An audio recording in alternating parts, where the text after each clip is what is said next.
Uranus, entering the zodiac sign of Gemini. It's the only planet that orbits the sun on its side. Uranus looks like the wheel in the sky that keeps on turning. When Uranus was discovered in 1781, it's upset that order entirely, an order that had been kept very exclusive and very set for several centuries. When Uranus enters your sign, for instance, it's going to feel like it's knocked over the game board and set all the pieces flying. But revolution and change isn't the only thing that Uranus is about. Uranus is also about enlightenment. America comes into being during the age of enlightenment. So Uranus is this larger plan, this larger way of looking at the world that we're always discovering. An aha moment when we say, now I get it. Hello, my name is Christopher Renstrom, and I'm your weekly horoscope columnist here on Astrology Hub. And this time, I wanted to talk to you about Uranus, entering the zodiac sign of Gemini. Uranus is one of the three modern planets in astrology. The other two planets are Neptune and Pluto. And the reason why they are called modern planets, or transpersonal planets, is because these were the three planets that were discovered in the modern age. Uranus was discovered in 1781, Neptune was discovered in 1846, and Pluto was discovered in 1930. Now, the first of these to be discovered is Uranus. It was discovered in 1781. And that was the midpoint between the American War for Independence and the French Revolution. Uranus was said to be the planet of revolution and change, and part of the reason for its reputation of being the planet of revolution and change is because when it was discovered in 1781, it upset the order of the planets in astrology. You see, until then, we only had 7 planets in astrology. We had the Sun, the Moon, Mercury, Venus, Mars, Jupiter, and Saturn. When Uranus was discovered in 1781, it's upset that order entirely, an order that had been kept very exclusive and very set for several centuries. Now, the other reason Uranus was associated with the idea of revolution and change is because, as I said before, it was discovered at the midpoint between the American War for Independence and the French Revolution. So this was a very powerful time. It was a very volatile time. It was also a very chaotic time. I mean, never before had colonies fought against an empire that had colonized the country. That was a new one. And never before had the people risen up against their monarchy and against the people in power and overthrown the government as dramatically as the French did during the French Revolution. So all of these ideas were associated with Uranus. What also made Uranus rather unique and different and revolutionary is that it's the only planet that orbits the sun on its side. What that means is that its north and south poles are where the equators are situated on all the other planets, all right? So Uranus is a sort of standout, standalone planet orbiting the sun on its side, and it also has rings, just like Saturn. So Uranus, both metaphorically and even literally, looks like the wheel in the sky that keeps on turning. And this idea of a wheel in the sky that keeps on turning is very Uranian. Now, our first reaction when we hear that Uranus is entering a zodiac sign, it's the planet of revolution and change, it's the planet that's going to upset the established order, is to clutch our most valuable objects to ourselves, our loved ones, our children, our favorite books and mementos and things, and say, no, Uranus, don't come near my house. It's kind of like, what are we going to do? We need to duck and cover or find a place to hide. Uranus, the planet of revolution and change, is changing signs, and this is going to bring all sorts of calamity or catastrophe to me. It's going to upend all the things that I know about myself to be true. Uranus has that bit of a reputation, and I will be honest with you. Whenever a modern planet first enters a zodiac sign, be it Uranus, Neptune, or Pluto, that is when it's the most powerful. Actually, I could even make the case that it's powerful in the run-up to when it enters a zodiac sign. That's when you really feel that planetary energy coming into a new stage, a new place in your life. And yes, I will also share with you when Uranus enters your sign, for instance, it's going to feel like it's knocked over the game board and set all the pieces flying. You know, the things that made sense no longer made sense, that things are being turned upside down and inside out. All right. So, yes, it can and does have that type of an effect. But the thing to remember is that a modern planet is at its most powerful when it enters a sign, and it's at its most powerful when it departs a sign. That in between period, it sort of settles down and, turns on the TV and streams its favorite shows and sits there with popcorn or something along those lines. But we really experience its entrance and its departure because it's such a change, it's such a dramatic shift in the energies. Now, Uranus, as I said, is the planet of revolution and change. It's going to turn things upside down and inside out, but they don't stay upside down and inside out forever. You may feel the new sensation of the planet and what it does for you, and maybe even a feeling of what it's doing to you dramatically at the beginning, but then it settles down. And as I said before, Uranus was discovered in 1781, the midpoint between the American War for Independence and the French Revolution. But revolution and change isn't the only thing that Uranus is about. Uranus is also about enlightenment. And the reason why I say this is because America comes into being, this dream, this vision of a democracy, of a country that's ruled by its own people, was first articulated during the Age of Enlightenment, which was an extraordinary age that went through the European countries, where it was this feeling of everyone becoming modern, that people were throwing off the shackles of superstition, throwing off the shackles of monarchical government, where there was a strict rank and file of caste and class. And there was an embrace of a human spirit where women could be equal to men, where all men and women were free. This was the vision of the Enlightenment. This was the vision, the ideal of the Enlightenment, that we could free ourselves, we could free our minds, and the rest will follow, as the song goes.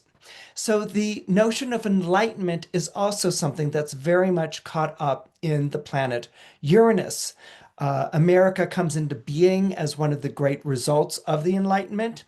And the Rights of Man, which is the document that inspired the French Revolution, comes into being as a result, as a product of the Enlightenment.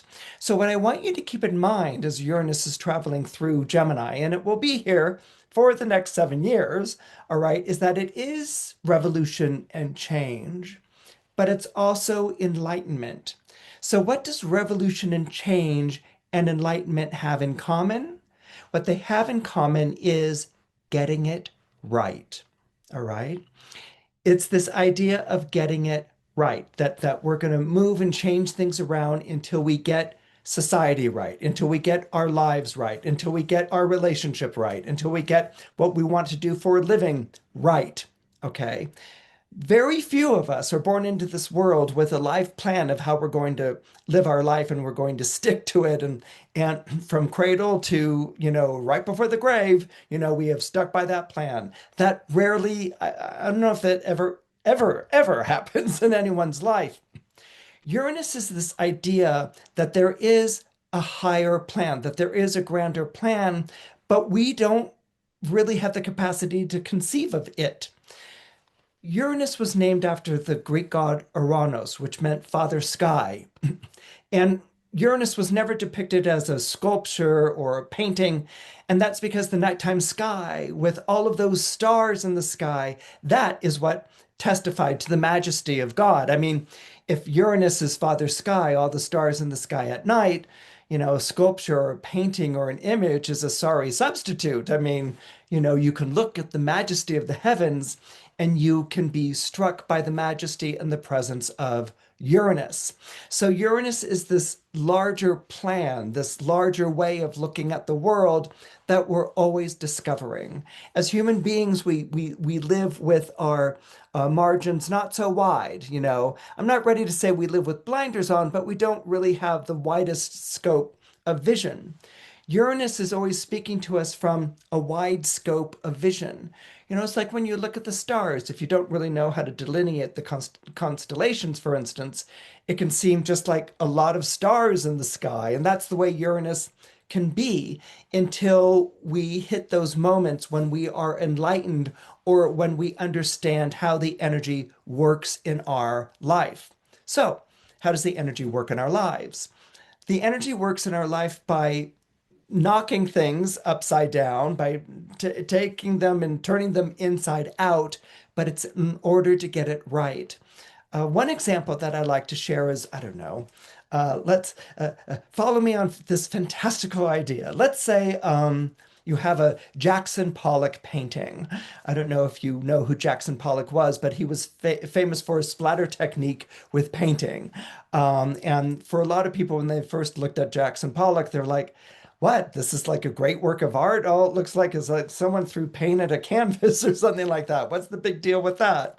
But there's so much more to Jackson Pollock than that. But on first glance, it can look like someone just like threw paint at a painting and now they're selling it for, you know, hundreds of thousands, a million or whatever dollars. So let's say you have a Jackson Pollock at your house and you have a bunch of friends over for dinner and maybe you're even showing off your Jackson Pollock and people are like, oh my goodness, a Jackson Pollock, that's amazing. And let's say you have this one friend at dinner who says, can I talk to you for a moment? And you're like, sure, what? You know, are you admiring my Jackson Pollock painting? And this friend says, you have that Jackson Pollock painting hung upside down.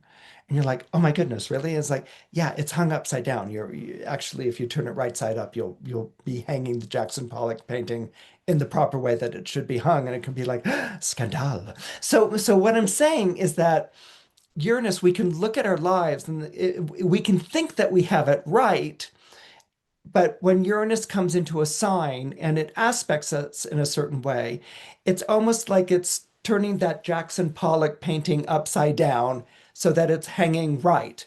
Because before we didn't really know that it was hanging right. Okay. And again, that experience can be a very upsetting experience in our lives.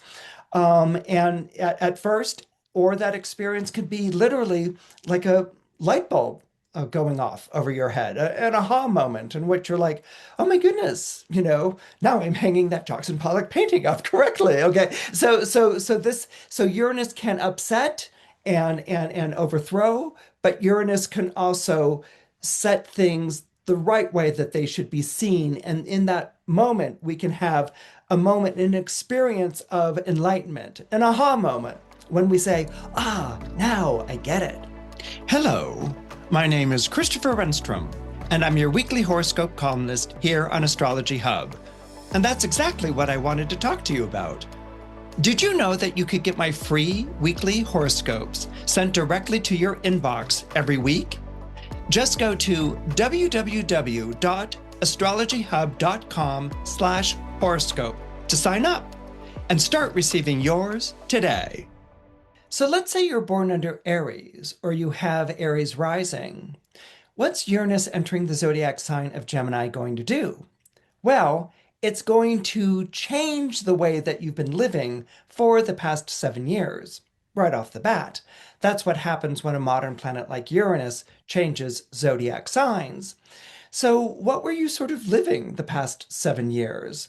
Well, for the past 7 years, Uranus was in the zodiac sign of Taurus. And that's a sign that doesn't necessarily sit comfortably with you. Basically because being Aries or having Aries rising, that's a cardinal sign. Cardinal signs are like unstoppable forces. If a cardinal sign, and the cardinal signs are Aries, Cancer, Libra, and Capricorn, if a cardinal sign sees something that it wants, or it's convinced that an action is the right action to take, it is unstoppable in its force. It's going to go after it and do what it wants. It's not going to take no for an answer. Okay. And if you've got Aries or Aries rising, you definitely take things head on. You have direct attack after what it is that you want. But for the last 7 years, when Uranus was in Taurus, Uranus entered the zodiac sign of Taurus in 2018, 2019, and now it's leaving, it's moving on to Gemini. For the last 7 years in Taurus, Taurus is a fixed sign. Okay, so if you're an unstoppable force, Taurus is a fixed sign. It's an immovable object. So you might have felt like you were being put into situations in your life, particularly financial situations, that weren't sitting right with you. You might have felt like you had gotten a job, or you had gotten a situation in your life that felt very secure, it felt very solid, it felt very good. It's something that you were maybe even embracing and thinking this is a really, really good thing. But either the situation, the job situation, the financial situation didn't turn out to be as secure and stable as advertised. Okay, so you might have felt, like you were in a situation constantly that was uncertain or unpredictable. That's where that unpredictable quality of Uranus could have manifested. Or it could have taken a different turn on the wheel for you. You could have been trying to make yourself fit in a situation. You might have sold yourself on this idea of like, this is the job that's going to give me security. This is the thing that I want to do for a living. This is the thing that I'm going to do that's going to pay the bills, and I'm not going to have to worry about finances or coming up short again. And you might have found that you were penned in, that it didn't fit well with you. And you might have felt like you were maybe resisting the system, resisting the expectations that you didn't like where it was that you were. Any planet in Taurus, any planet that's next to a sign that's your sun sign, it's either going to sort of work with you eventually, or it's going to feel like a piece of clothing that never fit right. And no matter what you do, you can't make it fit right. It might even be like, oh my goodness, I love that shirt, but it just doesn't fit me right. So you don't really want to get rid of it, but you don't really sit comfortably with it either. And that could have been the energy of Uranus in Taurus, something in which there wasn't really quite a right fit, or you're looking for a right fit, and just it just wasn't working out in the way that you wanted it to work out. Now that it's moving into Gemini, Gemini is an air sign.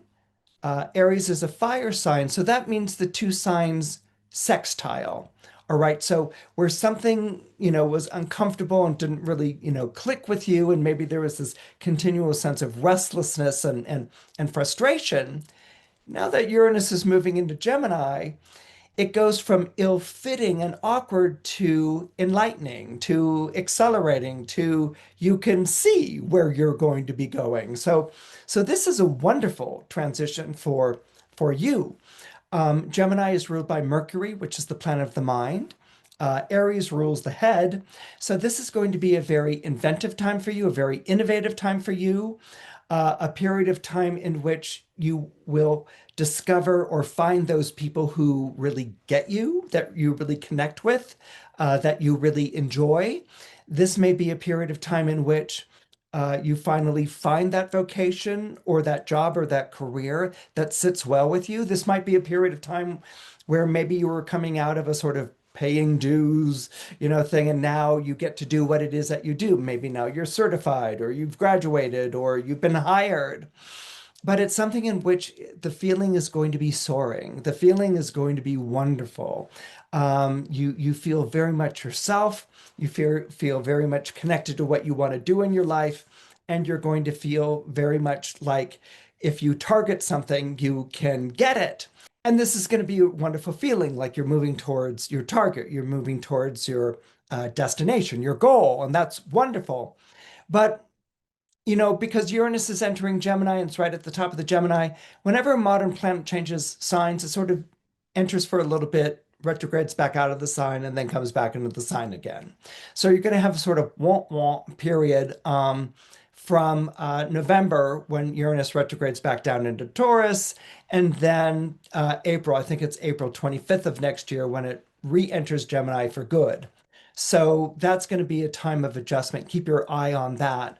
But what I want you to keep in mind is to be very bold in the choices that you're making, but not Marsy. Okay, so or Marsy in a bold, good way, not Marsy like, elbowing other people out of the way because you want what you want and you're making a grab for it. I mean, I don't want you to, be in a Kansas City bomber, type of mindset of knocking everyone out, of the ring in roller derby. No, what I want you to do is to be very bold on what you want. And if you're very bold and you're very focused on what you want, what you're going to find, because Uranus is going to be sextiling your sign really for the next 7 years, is that things fall into place. The person who can help you out falls into place. The person who can help you do things better falls into place. You make these connections where you really grow as a person, but not by yourself. Gemini is an air sign, it's working with other people. You grow with other people. And I can say that you're going to find this period of time of Uranus and Gemini to be very fulfilling and very stimulating, and where you're going to experience working and living with people in a way that you really haven't ever experienced before. If you're born into Taurus or you have Taurus rising, the news that Uranus is leaving your sign is wonderful news. I would imagine you might be trumpeting it from the rooftops. Uranus is leaving my sign! Huzzah! And you might be falling on the ground and kissing it and saying, I never thought that I would see security and stability again in my lifetime. Uranus leaving. I love you, terra firma. These might be things that you're experiencing, with news that Uranus, the planet of revolution and change, is leaving your zodiac sign. It hasn't been easy. It hasn't been easy because you're an earth sign, all right? First of all, you like terra firma. You don't like it when things are being uprooted and thrown around and spun around on the wheel of fortune. As an earth sign, you really don't like that. You want things to be consistent and you want things to be stable because that means you can be productive and you can make a better life for yourself. So that's not something that you've enjoyed about the last 7 years that Uranus was moving through your sign. But you haven't exactly been hiding out in a bomb shelter either for the past 7 years. Yes, it hasn't been easy having things tossed upside down and inside out and things like that. And with you having been thrown back on your devices and resources and figuring out what to do. But at the same time, you've grown as a result of Uranus moving through your zodiac sign. You've changed as a result of Uranus moving through your zodiac sign. And you probably have proven to yourself that you're a lot more inventive and resourceful than you ever thought you would have been before. Not only that, but your outlook on life might have also changed dramatically during this period of time. All the things that you felt like you had to have back in 2018 or 2019, right now, you might have seen them as, the idea might almost be laughable or silly. You might even laugh at like, oh my goodness, that's what I thought was so important back then, or I was struggling so hard to keep that situation going. I'm so glad I'm out of it right now. Okay, that might also be some of the way that you're responding or reacting at the end of Uranus having been in your zodiac sign for 7 years. But as I said, you've grown as a person. You've had to grow as a person. We can't just, when we see a Uranus transit or a Neptune transit or a Pluto transit, we can't just like hide out until it's over. Most of the planets in astrology are planets that are going to upset or change or alter our outlook on life. Okay, when you kind of keep in mind that you've got like two benefics, which are Venus and Jupiter, who are always struggling to make things nice and good, and two malefics, Mars and Saturn, which can go in the opposite direction. And then you look at Uranus, which is the planet of revolution and change, and Neptune, the planet of illusion, disillusionment, Pluto, the planet of ordeals and the transformations that arise from them.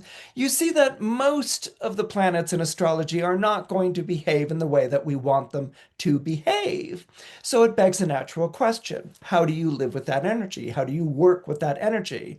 And the answer I just gave you, you work with that energy. You adapt to that energy. You welcome that energy. It may take you in a direction you don't want to go. And sometimes it really doesn't turn out the way that you wanted it to turn out. And sometimes it can even be negative. But a lot of times it upsets our status quo thinking, our conventional wisdom types of thinking. And we might discover that we're capable of more, or that there's more to life, or that there's more to the world. So in the spirit of time that Uranus is leaving your sign and entering into Gemini, you're going to take those experiences that you've had of the last 7 years, all the ups and downs, the ins and outs, the upsets, along with how you got through it, how you were resourceful, how you problem solved, how you discovered new and different things. You've almost like you've gathered these experiences into I don't know, a table setting, or a nice penned off place that you can call your own. Maybe it's on a table or on the floor or in even a toy chest or something like that, or a she shed or something like that. You're going to take these things, and now with these experiences that you've gone through, with Uranus moving into Gemini, you're going to have to see what of these new things you've learned are applicable or not. Mercury is the planet that rules the zodiac sign of Gemini. Gemini is all about how do I apply this? Okay. Mercury is the planet of the mind, it's the planet of communication, it's the planet of knowledge, but it's a gathering knowledge. It's a gathering of knowledge of how to do something or how to get from one place to another. This is mercurial knowledge. It's knowledge and information that's meant to be put to use right away. It's not, a footnote in a book, in a text that you go and it takes you to another resource or something. No, Gemini knowledge is, okay, that's a really great fact, or that's a real great or that's a real great tip. How can I put this to use right away? Okay, it wants to apply the knowledge. Knowledge is a tool, okay, to any Mercury ruled sign. This applies to Gemini and it applies to Virgo as well. Now, what's interesting about this is that as a Taurus, you're often described as practical and you're very good at tools and applying yourself to a situation.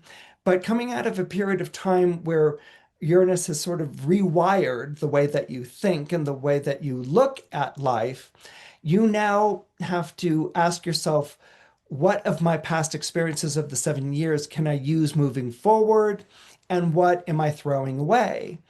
You might find that there were things that were debunked 7 years ago, a way of doing something or formula for success or something along those lines that you got rid of. But right now you may see it in a new light. You might be like, you know what?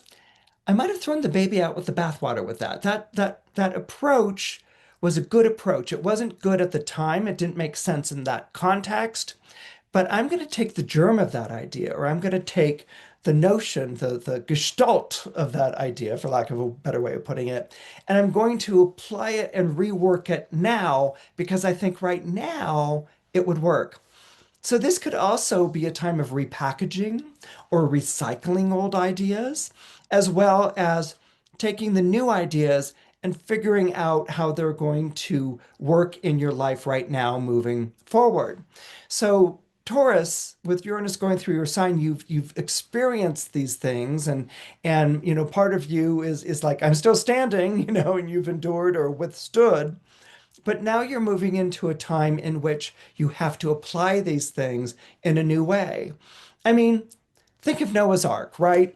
Noah is told that he has to build an ark, and the world's going to be flooded for 40 days and 40 nights, and then it will, reemerge from under the ocean. So he builds the ark and he collects two of every animal, and they get on the ark, and the world does flood and wipes out everything. And so at the end, the ark rests on Mount Arafat, and a dove comes back with, an olive branch showing that life is again living. And so this is almost like where you are right now, that you're coming out of the ark, okay, and the animals are coming out of the ark, and everyone's going to behave a bit differently. You know, the animals aren't going to be so like, we need to board the ark. They're going to go and do animal things, like probably leave right away and go and form their own herds and gatherings and things like that. The world isn't the same after the flood as it was before the flood. So Noah's got to figure out, how do I, farm and build a new life for myself. So that's what's going on here. So with Uranus going into Gemini, it's recognizing opportunities, tools, skills, and abilities to build your new life. What can be recycled, what can be let go altogether, and embracing the next steps ahead. They're going to be guarded steps, cautious steps, because you're not quite sure what works and what doesn't. But if you can get into the spirit of experimentation and discovery, this can be a wonderfully innovative period of time for you. Now, if you're born under Gemini or you have Gemini rising, Uranus is entering your zodiac sign. And as you probably have already gathered, you can expect things to be knocked upside down and turned inside out. That Uranus is going to come into your life, it's going to kick over the game board, and it's going to send all the chess pieces flying. And so to other zodiac signs, that would sound catastrophic. It would be like, oh my goodness, awful. For a Gemini, you're like excited. You like that idea if you're born under Gemini or have Gemini rising. Now, truth to tell, you're already in this mindset anyway. And why are you in this mindset anyway? Because you just had Jupiter go through your zodiac sign. Jupiter was in Gemini from June of 2024 until June of 2025, okay, when it moved into the zodiac sign of Cancer. And what's kind of fascinating here is that both Jupiter and Uranus were sky gods in Greek mythology, okay? But the sky that Jupiter ruled over was the daytime sky, when the sun rose at dawn and it filled the heavens. And let's say you have a blue sky, it's a clear day. So Jupiter ruled that sky where you could see things. All right. And Jupiter was all about that sort of ability to see and to recognize and to understand. If you kind of think of lighting a candle in a dark room and it's just a light in a candle room, but you put that, or it's just a light, it's just a candle burning in a dark room. But if you put it in like a hurricane lamp or something like that, the light diffuses. It spreads over larger territory. It illuminates. And so Jupiter is the planet of illumination. When the sun is out in the day and it's a clear sky, we can see for miles and miles. We can see our hands. We can see where we're going. So this was the notion of Jupiter as a sky god. We could see things, all right?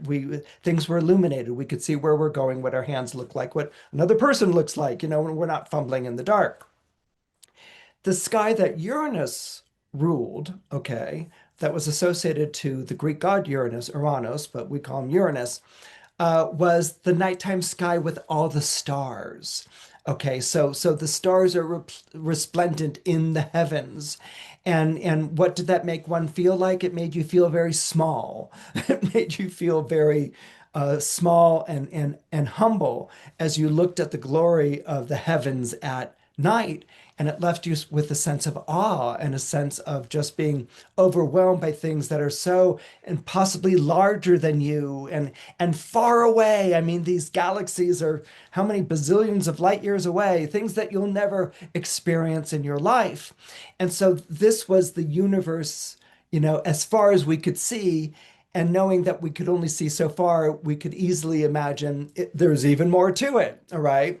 So the difference between Jupiter, which, I can see things in the daylight sky, and Uranus, which is, the majesty of the heavens and it's overwhelming. And if I didn't have my compass or if I didn't have a North Star, I wouldn't know what was north, west, east, and south. It would be without direction.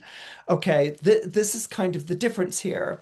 So when I say that Jupiter moving through your sign has already kind of put you in the mindset for Uranus, it's put you in the mindset of things changing. Okay. Jupiter goes through your own zodiac sign. It brings good things. That's true. But it also can signify great changes. It brings a lot of restlessness, wanting to maybe pull up roots or try something different, or, my real feeling of higher purpose lies somewhere else. These are things that Jupiter in your zodiac sign already puts you in that head space, that heart space, that soul space for. Now you have Uranus following up on it, and Uranus is like, let's spin that wheel. Let's really, act on that even more so. So as a Gemini, you've already got this idea of things changing and being different and being full, replete of possibility. And Uranus is going to take that 1 year experience of Jupiter in your sign, and it's going to add 7 more years to it. All right. So that's why I'm saying, with this feeling that there's imminent change, there's approaching change. You can sense it. Your body is feeling it. That's why I'm sort of saying to you as a Gemini or Gemini rising, you're ready for it. You're kind of like, okay, Jupiter brought these changes, so I'm already, in that mindset. And now this is going to continue. But Uranus in your own zodiac sign, you have to be a little careful with, because it's really a wild card. Okay. It's like a horse before it's been domesticated or tamed. It's a wild card. It's almost like catching a tiger by the tail. It's an electric and an electrifying energy, and it can be a bit shocking. It can be a bit like, woo, all of a sudden your mind is accelerated more than you're used to it being accelerated, or your life moves in very different and radically, dramatically different directions than you had originally anticipated. But there's also going to be this feeling that you're being woken up to what needs to be seen. Uranus, a planet of revolution, is also the planet of revelation. Okay, so it's when we suddenly see things for what they really are. This is different from Jupiter, like, oh, I can see my hand in the daytime, to it's more like an epiphany. The clouds part and you can see, the heavenly choir is like, oh, and you can see forever, and because it's Uranus, the clouds come back together and it leaves you like, what did I just see? Can I believe it? Where did that heavenly choir go? And now I have to work it out in my life, which is the story of Uranus in your sign.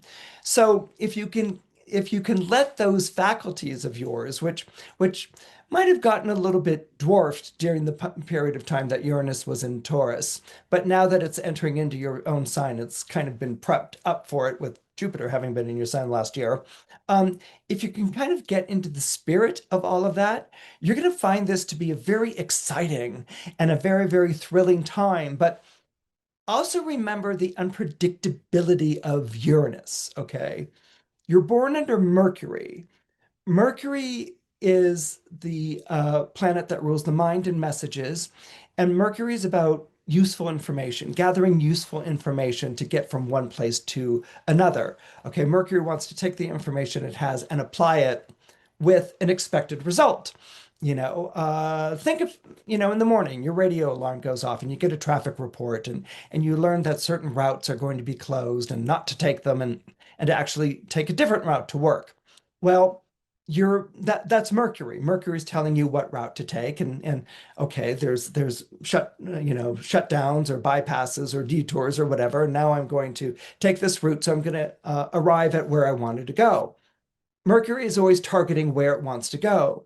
With Uranus, it's a spin on the wheel. Okay, it's Wheel of Fortune is one of the symbols of Uranus. It's a spin on the wheel. So, you might have started out going off in one direction, but you may go off in another and another and another. But as a Gemini, you're going to be able to make sense of those shifts and those changes. Some of the other zodiac signs would have been thrown off by that, bewildered by that, perplexed, and not wanting to get on that wheel. But as a Gemini, you're ready for it, and the idea of discovering things that aren't going to turn out the way that you want them to turn out, because you have Mercury as your ruling planet, you find that enlivening and you find that exciting. And this is going to be an incredibly enlivening and exciting next 7 years for you. If you're born under Cancer or you have Cancer rising, you may find the whole idea of Uranus as a planet. It's the planet of revolution and change. It kicks over the game board and it sends all the pieces flying. It's connected to uprooting. You may find all of those ideas very frightening and a complete turnoff. You might be like, oh, I don't want that planet anywhere near me. I don't want anything to do with this planet. I don't like that stuff at all. I don't like it when things are unpredictable. I don't like it when you can't see how things are going to turn out. I don't like things that debunk the past or uproot or change for change's sake. I don't like those things. My ruling planet is the moon. I love roots. I love being rooted. I love past and culture. I love things that have been passed down through the generations. I have a great reverence and a great respect and a deep and profound appreciation for that knowledge. And I don't want something that's going to upset all of that. And is there any way that I could, steer clear of this energy? I don't want it anywhere near me. But what's kind of fascinating about Uranus is its relationship to your ruling planet, the moon. And just sort of follow me with this idea here. We know that the moon is cyclical, all right, because it changes its appearance dramatically in the nighttime sky. I mean, throughout a month, when a moon goes through all of its lunar phases, we're going to see it start out as a new moon, which is dark, and then just a sliver of light. And then it moves to the first quarter where the light begins to become bigger and bigger and bigger. Then it becomes a full moon where you see the entire moon itself. And then it begins to lose its light. It goes into a waning phase. And the light begins to fade and it goes back to dark and black again, only to emerge as a crescent, signaling the start of a new lunar phase, a new lunar cycle. The sun doesn't do this. The sun doesn't change its shape in the sky. It's always the sun. I mean, it's a cloudy day, we may not see it. It's a sunny day, we do see it. But the sun doesn't change. The seasons do, but the sun in its appearance doesn't really change, all right? But the moon in its appearance does change. And the planets, when we see them in the sky, we can't really perceive their phases or difference in light. They seem pretty solid and pretty consistent too. Of all the planets in astrology that we work with, Uranus is associated to revolution and change that I just mentioned. Um, Revolution and change, we're used to the idea of revolution as revolt, which is overthrowing an established power, overthrowing tradition, overthrowing the way that things have been done. This is why cancers are like revolution. I don't want to go anywhere near it. Okay, so revolution is about overthrowing the old order and starting anew and uprooting and I don't know, in France, burning harpsichords or something like that during the French Revolution and donning caps and saying, "Vive la France" or something. But what the Uranus and the moon have in common is a cycle, all right? In fact, of all the planets, probably Uranus gets it the most. That's because the meaning of revolution before it became popular with uprising and overthrow and revolt, it was originally applied astronomically to the planets, that when a planet orbited the sun, okay, and when it completed its orbit around the sun, it completed one revolution around the sun. So this idea of a cycle, this idea of a wheel, okay, the idea of the wheel is exemplified in the planet Uranus itself. It's the only planet to orbit the sun on its side. Its north and south poles are where our equators are. And you add the rings to it, and it literally looks like a wheel that is turning. And so this idea of one full spin or turn of the wheel brings you back to where you began in the first place, okay? And so you can have a revolution, you can have an overthrow or uprising or revolt, but a lot of times, unless they've been firmly established or really mindfully embraced, a revolution will pretty much put you back at where you began in the first place. You might overthrow, a difficult ruler, go through a period of time where everyone's in the streets and we're going to like live our lives or something. And then eventually the wheel turns full turn and you set up a monarch again, or you set up a person who's going to tell people what to do, or a person that's in authority again. Okay, it's a full turn of the wheel. And why I'm sharing this with you is that you may have this experience with Uranus entering the zodiac sign that comes just before yours. It's the zodiac sign of Gemini. You may have this feeling during this time that Uranus is entering Gemini of things coming full circle in your life. Okay. This might be the return of old friends. It might be the return of an old boss or a colleague. You might return to a town that you lived in or a place that you lived in before. Things have moved full circle. You may have experienced a falling out with a friend or a loved one, but now things have come full circle and you're finding your way back into one another's lives again. So it's this idea of a cycle, which is very much being a child of the moon as you are. You understand a cycle, the lunar phases. The moon goes through its lunar cycle every month. So it's this idea of coming full circle, a cycle. But then Uranus is also bringing this idea of full circle back into your life as well. And that's because ultimately it's going to set you up for the period of time when Uranus enters your zodiac sign, but that's not for 7 years. What Uranus is doing here is that it's putting to rights what has come before, you know, that you're returning to friendships, or friendships are returning to you. You're returning to a place where you lived before. People are coming back, or jobs are coming back, situations are coming back. And so there's this feeling of like welcome home or welcome back. But as anyone can tell you, just because you return back to something doesn't mean that it's the same. It's changed significantly. So this is going to be a very profound period for you where you may find some of your myths about the past, some of your nostalgias perhaps about the past debunked or don't hold true anymore. You may feel like old memories and old places don't do it for you anymore. Just like you can't, just like trying to put on a set of clothes you wore when you were 5, they're just not going to fit you like they did. And so this might be jarring, but it might also be revelatory, and it might also be very liberating. You know, when we carry the past in us, that doesn't mean we're stuck in the past. Each of our bodies is an embodiment of our time. We say that we live in time, right?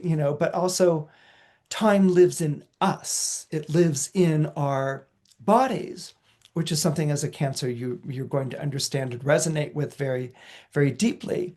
So this period of time may not be rude awakenings as much as gentle insight into things. You're going to read it. It could almost be like you deciding this works in my life and this doesn't work in my life anymore. But it doesn't have a rendering or catastrophic effect. It's not like a square. It's really a prelude to when Uranus comes through your zodiac sign. So embrace that idea. Think of revolution less as an overthrow or a debunking or an uprooting of what's come before, and more a sense of like, this doesn't do it for me. These clothes don't fit, or I don't know if I'm that person anymore. And what does that mean? That's how I want you to really embrace the energy of Uranus entering the zodiac sign of Gemini. If you're born under Leo or you have Leo rising, Uranus in the zodiac sign of Taurus has been kind of rough for you. And that's because it forms a square to your zodiac sign. A square is a sign that sits 90 degrees away from yours on the zodiacal wheel, in the zodiacal circle. Squares usually bring conflict. They talk about conflict. And the reason why they can be so acute is because the only signs that can square your signs are signs that share the same mode as yours. What do I mean by mode? There are three modes that are associated to the signs in astrology. There are cardinal signs, there are fixed signs, and there are mutable signs. Cardinal signs are unstoppable forces, fixed signs are immovable objects, and mutable signs are the signs that are basically exist between the unstoppable force and the immovable object. They're the signs that are going to accommodate or be flexible or figure out how to make a situation work. Taurus is a fixed sign, just like Leo, which means that being a fixed sign, you're apt to say no before you say yes. You might be no because that's just not the way I see it, or you might be no, stop, I have to think about it. Or you might be like, no, because I'm just going to say no. Or you might be, no, because there are other possibilities, which I'm not quite sure of, but I want to hold out the option of exploring and discovering them. Okay, so there are four very different ways of saying no, just like there are four different fixed signs. So your way of saying no is basically, I'm not like that. I don't do that. I don't see how that's going to be me. All right. And so being a Leo, you're always going to side with yourself. And the reason you side with yourself is because Leo believes that everyone who's born under Leo or has Leo rising believes I make a personal difference. You know, when I enter a situation, this is when a situation comes to life. This is when a situation comes together. My belief, my participation, what I bring to the table is unique. It's special to me. Now, that's not just like me and, and living with a me-centric way of life. All the fire signs, and Leo in particular, believe in individuality. The fire signs are I am different from everyone else. I'm unique. There's only one like me. Aries has this idea. Leo has this idea. Sagittarius has this idea. And we have this fire signs to thank for the notion of individuality and individualism. It's very important. If we didn't have the fire signs, we would all be cookie cutter cutouts of one another. It's the fire signs that make us stand out and different and make us be true to our authentic selves. So with Uranus having passed through Taurus for the last 7 years as a Leo, you might have felt because Uranus was passing through your solar 10th house, which is the house of career and the house of high status, um, you might have felt like your career had gotten away from you, that it wasn't working out the way that you wanted it to work out, that it was either really hard to transition into a different career, it was really hard to hold the business together, or it was really hard to leave a career. Maybe you spent the last couple of years trying to retire or get out of this career track that you were stuck on. So there was something in which the career wasn't working out the way that you wanted it to. There was an unpredictable quality to it. You might have realized that you were, in the wrong career, like getting on the bus heading in the wrong direction, and you don't know how to get off it. Uranus is always going to bring a sort of unpredictable quality, unreliable, undependable quality to what's going on. But it's not ephemeral like Mercury can be. It's not sort of like it's unpredictable because I can't figure it out, and it's unreliable because it, doesn't hold together. It's more like Uranus is more unpredictable because you're not getting what Uranus wants you to do. And what Uranus wants you to do is probably going to be bigger than you originally had in mind, or the change of life is going to be more radical than what you originally had in mind. So you might have experienced for the last 7 years a lot of frustration with your career, or like the rules were always changing with your career, or wasn't really unreliable, or it wasn't really reliable. Because when you've got Taurus in your solar midheaven, your expectation is that your career is going to be reliable. Okay, if you're Leo rising and you have Taurus in your solar midheaven, the expectation is that you're going to do what you do to the best of your ability. You're going to shine and you're going to do it for the rest of your life. So, but that's not what happens when you have Uranus moving through the solar 10th house like that. It's upsets and it's about faces and it's things not working out the way that you had wanted them to work out. So now that Uranus is leaving Taurus and entering into Gemini, Gemini is an air sign, you're a fire sign, so there's a natural sextile that exists between these two zodiac signs. You get one another in an energetic way. In an energetic way, you get one another. Air and fire signs are pretty much regarded as the male gender in astrology. Sometimes they're referred to as the day signs, and sometimes they're referred to as the yang signs. Okay, when you mix air and fire together, this is an ability to see what comes next, what you want to do, and then to act on it. Both signs augment each other. You know, if you've got a fire and you bring in air, the fire will get larger, more so, the more air blows through it. All right. So there's a lot of energy, a lot of traveling energy, a lot of active energy when these two zodiac signs are there. So when you're dealing with Uranus in Gemini now, and it's forming a sextile to your sun in Leo, you're going to be feeling right now pretty much like either you've done your career change or you're in the midst of doing a career change or some sort of change in terms of status and career. And you're going to feel more and more like the pieces are coming together, that they're more making sense. You will ultimately feel that more powerfully in spring of next year, but right now you can see where it's coming together. That the goalposts aren't just being changed randomly, that, you know, there has been a sort of higher plan to the last 7 years, even though you couldn't figure it out. But now you're kind of like, this makes sense. I can see why that turned out that way, or I can see why I made that decision. I can see why I met this person or or worked with this person.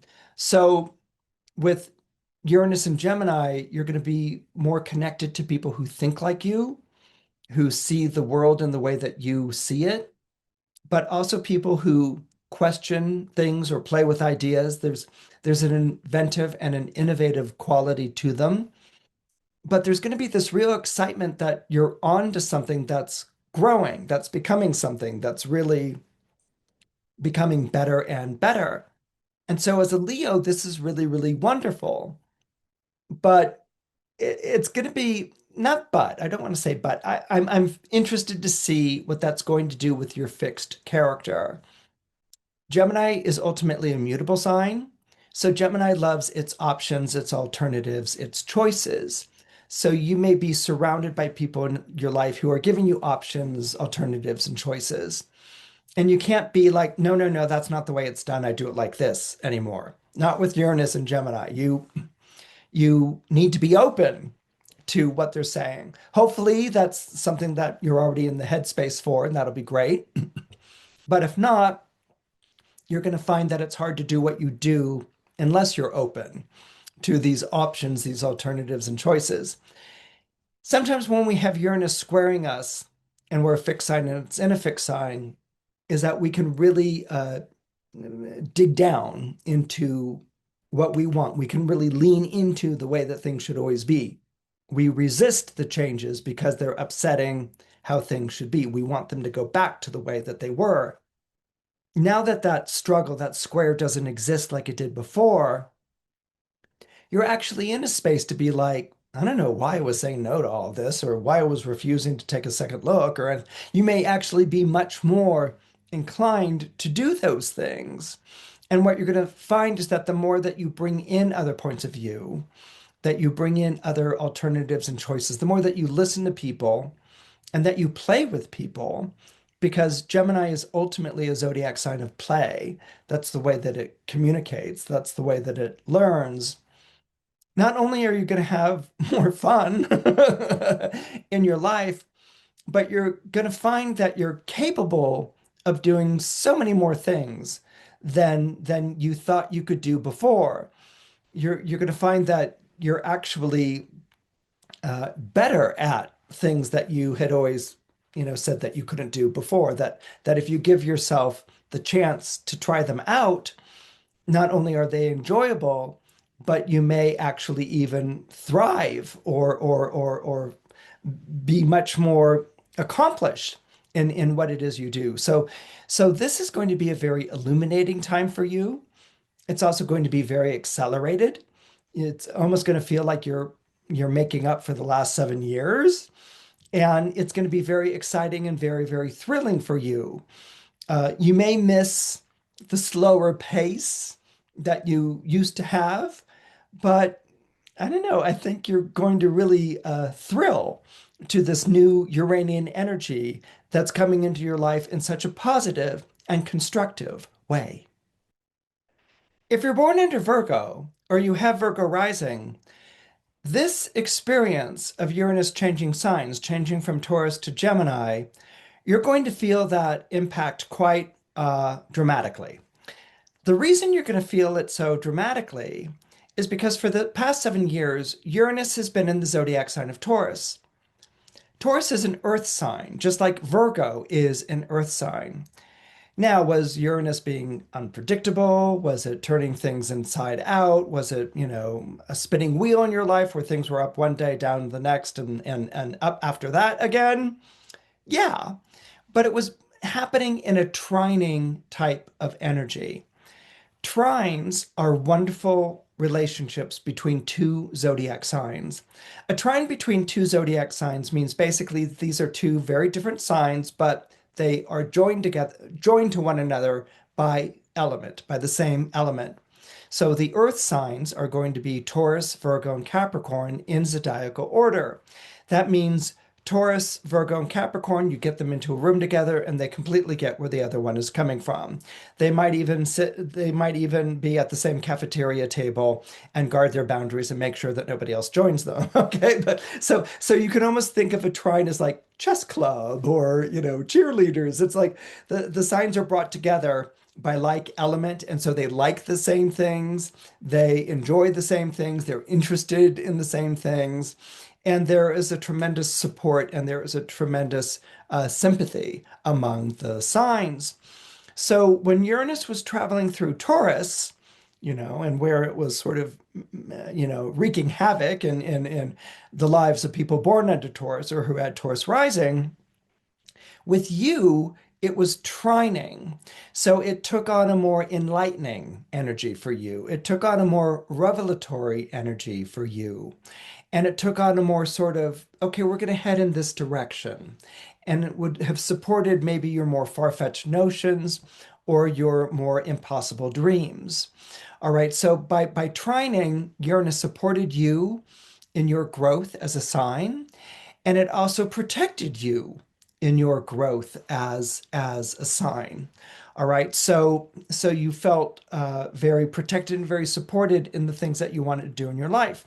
Now, does that mean that everything worked out for you wonderfully and great and you got everything you wanted? No. There were bound to be many upsets and many strange detours where you didn't know where things were going. But ultimately, what would have happened is that you would have been brought back on course again. Okay, if you were knocked off course, you found a way to get back on course again, or if something was upset or taken away from your life, something else came into your life that was perhaps a better version of what you had had before. So Uranus, by trining your zodiac sign, sustained you. It was making sure that you were getting to the places you needed to go and becoming the person that you needed to be. So what is Uranus in Gemini going to do? Well, it's going to form a square. A square can be a very combative relationship between the two zodiac signs. A square is basically, a square essentially quarters the zodiacal circle. And it describes it involves two signs that are 90 degrees away from one another. Okay, so they are fighting for the upper hand. One sign is convinced that they're doing things right, and the other sign is convinced, no, no, no, you're completely wrong. I'm doing things right. And so they square one another. They have different views, but different views that they're going to champion and fight for. Now, a square can only take place between two signs that are of the same mode. Okay, a mode basically describes the three classes of signs in astrology. You have your cardinal signs, your fixed signs, and your mutable signs. Your cardinal signs are always associated to an equinox or a solstice. It's a change of season. They basically signal the start or the beginning of a season. So cardinal energy is an unstoppable force. This is where we're going, like for instance, we just entered the zodiac sign of Cancer. So now we're full on Cancer. We're full on summer here in the Northern Hemisphere.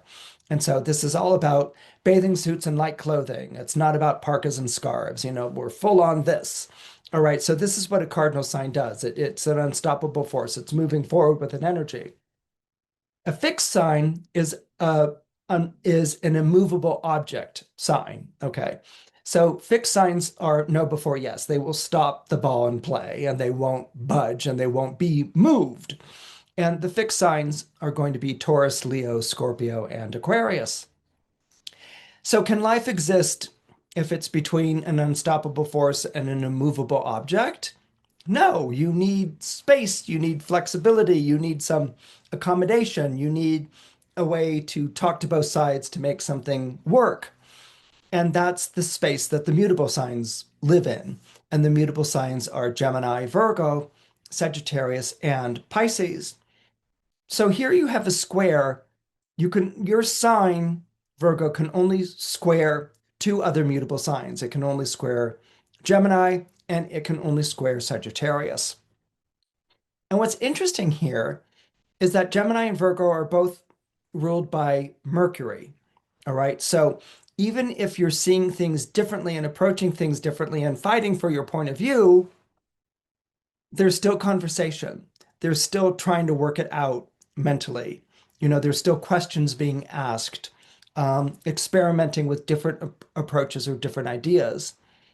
Of the squares, the mutable squares are actually the easiest ones to get along with because they will by nature work with one another despite their differences. It's like, you see it like that, I see it like this, so let's try to figure out a way to make this work.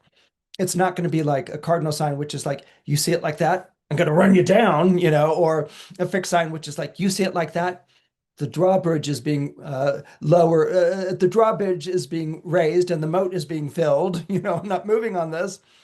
Mutable signs are like, okay, well, I don't see it like that. You see it like that. Let's, well, what about this? What about that?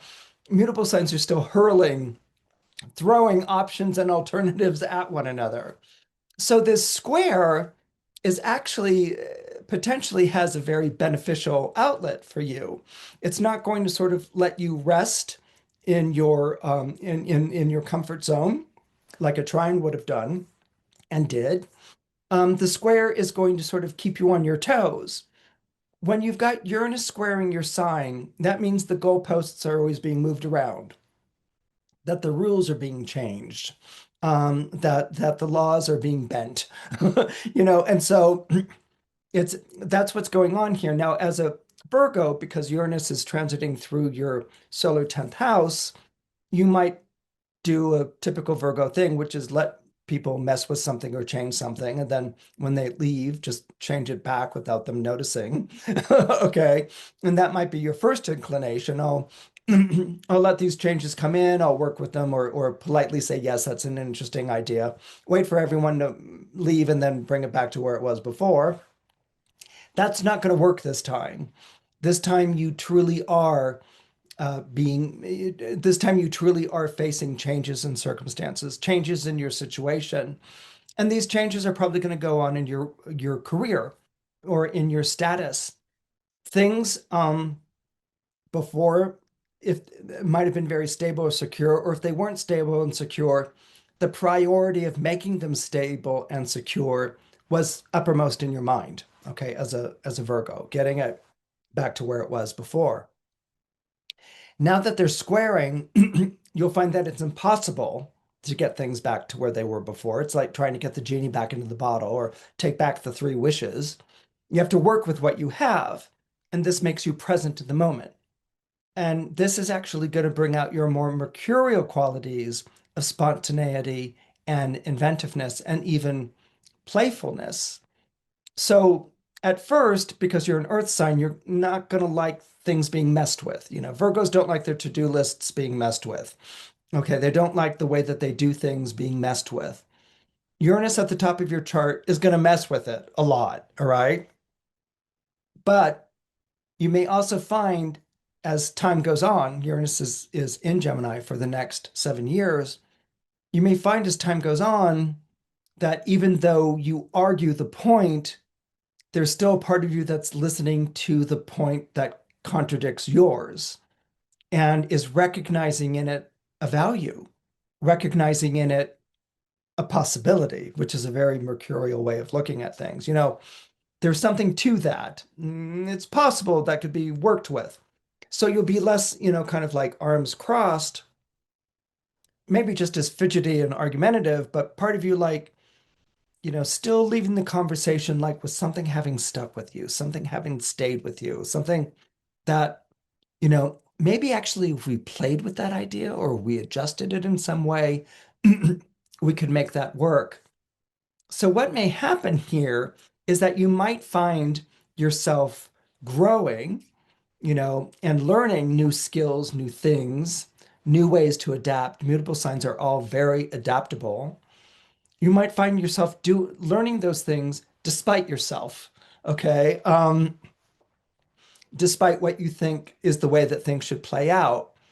And, kind of like a curmudgeonly uncle, or aunt, you may find like, the person who always said no and criticized things, sort of growing on you or you growing, or you letting new ideas grow on you and listening to them differently.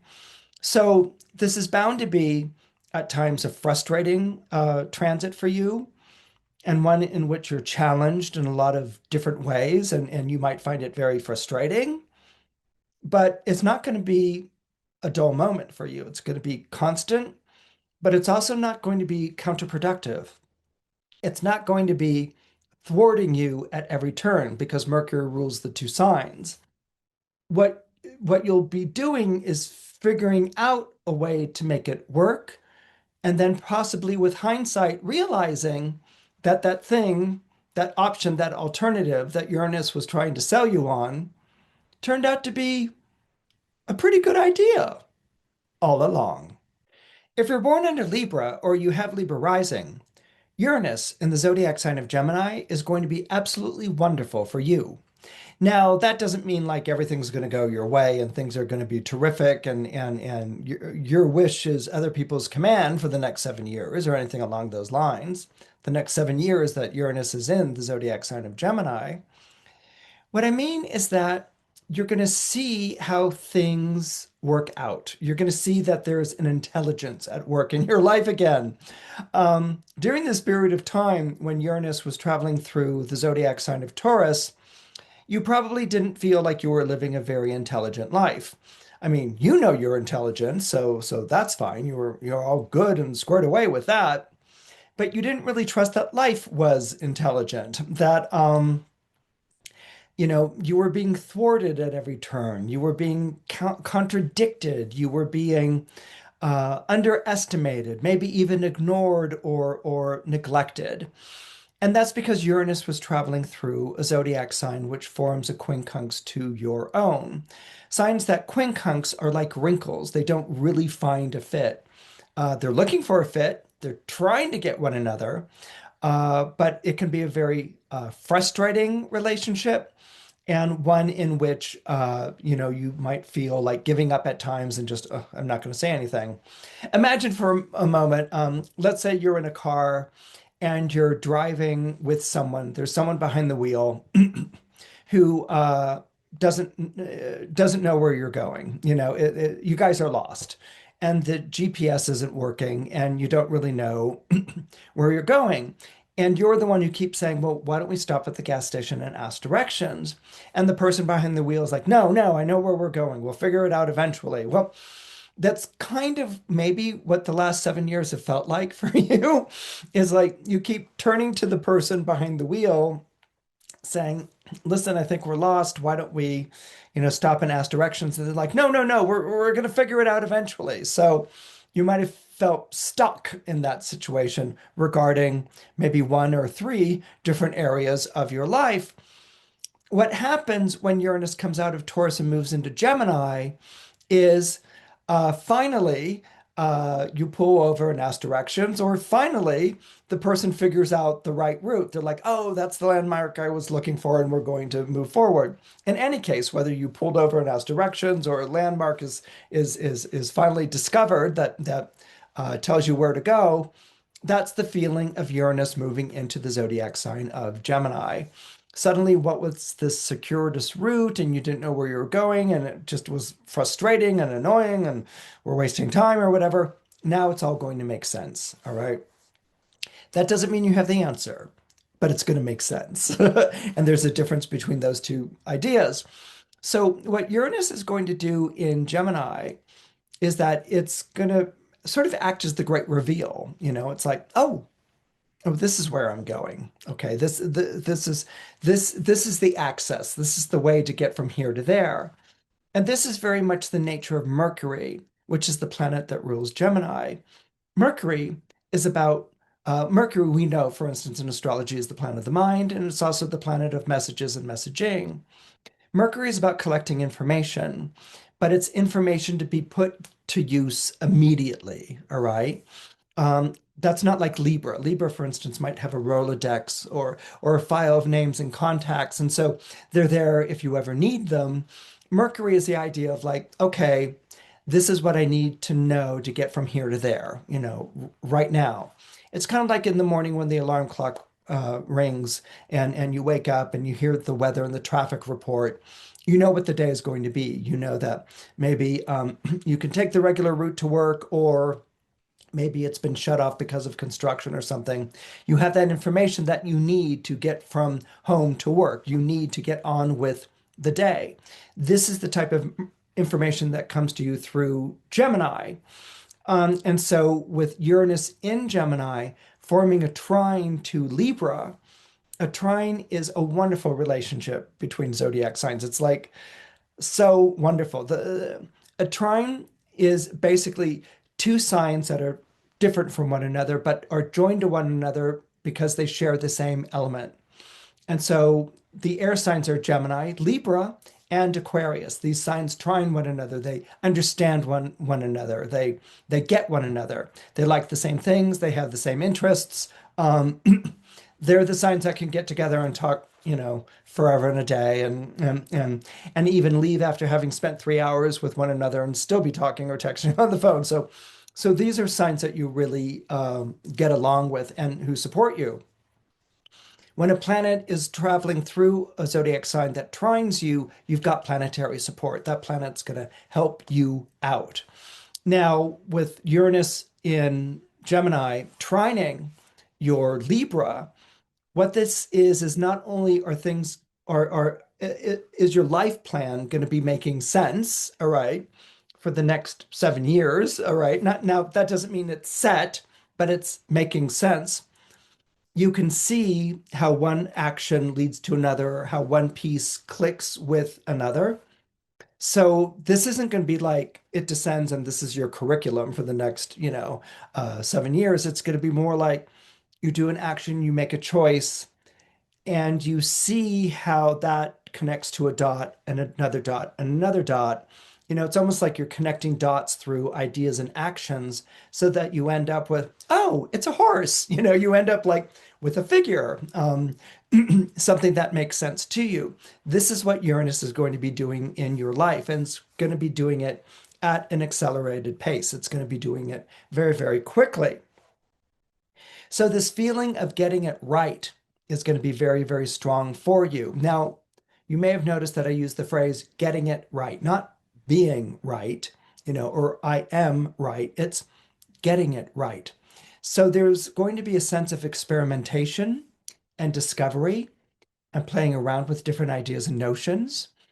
And as you do it, a sense that they're really coming together. So this is going to make you less anticipating in your thinking, anticipatory. I don't know if there's such a word, but it's going to be less anticipating in your thinking and more playful. Gemini is a very playful zodiac sign. It's the sign that rules over our earliest relationships, whether they're with siblings or playmates, where people learn to mimic one another and play with one another and not let someone join them in the sandbox or, go and share and be lively. There's a break the ice, getting along with one another, playing with one another quality to Gemini. And that's something that can sometimes be lost in the other two air signs, Libra and Aquarius.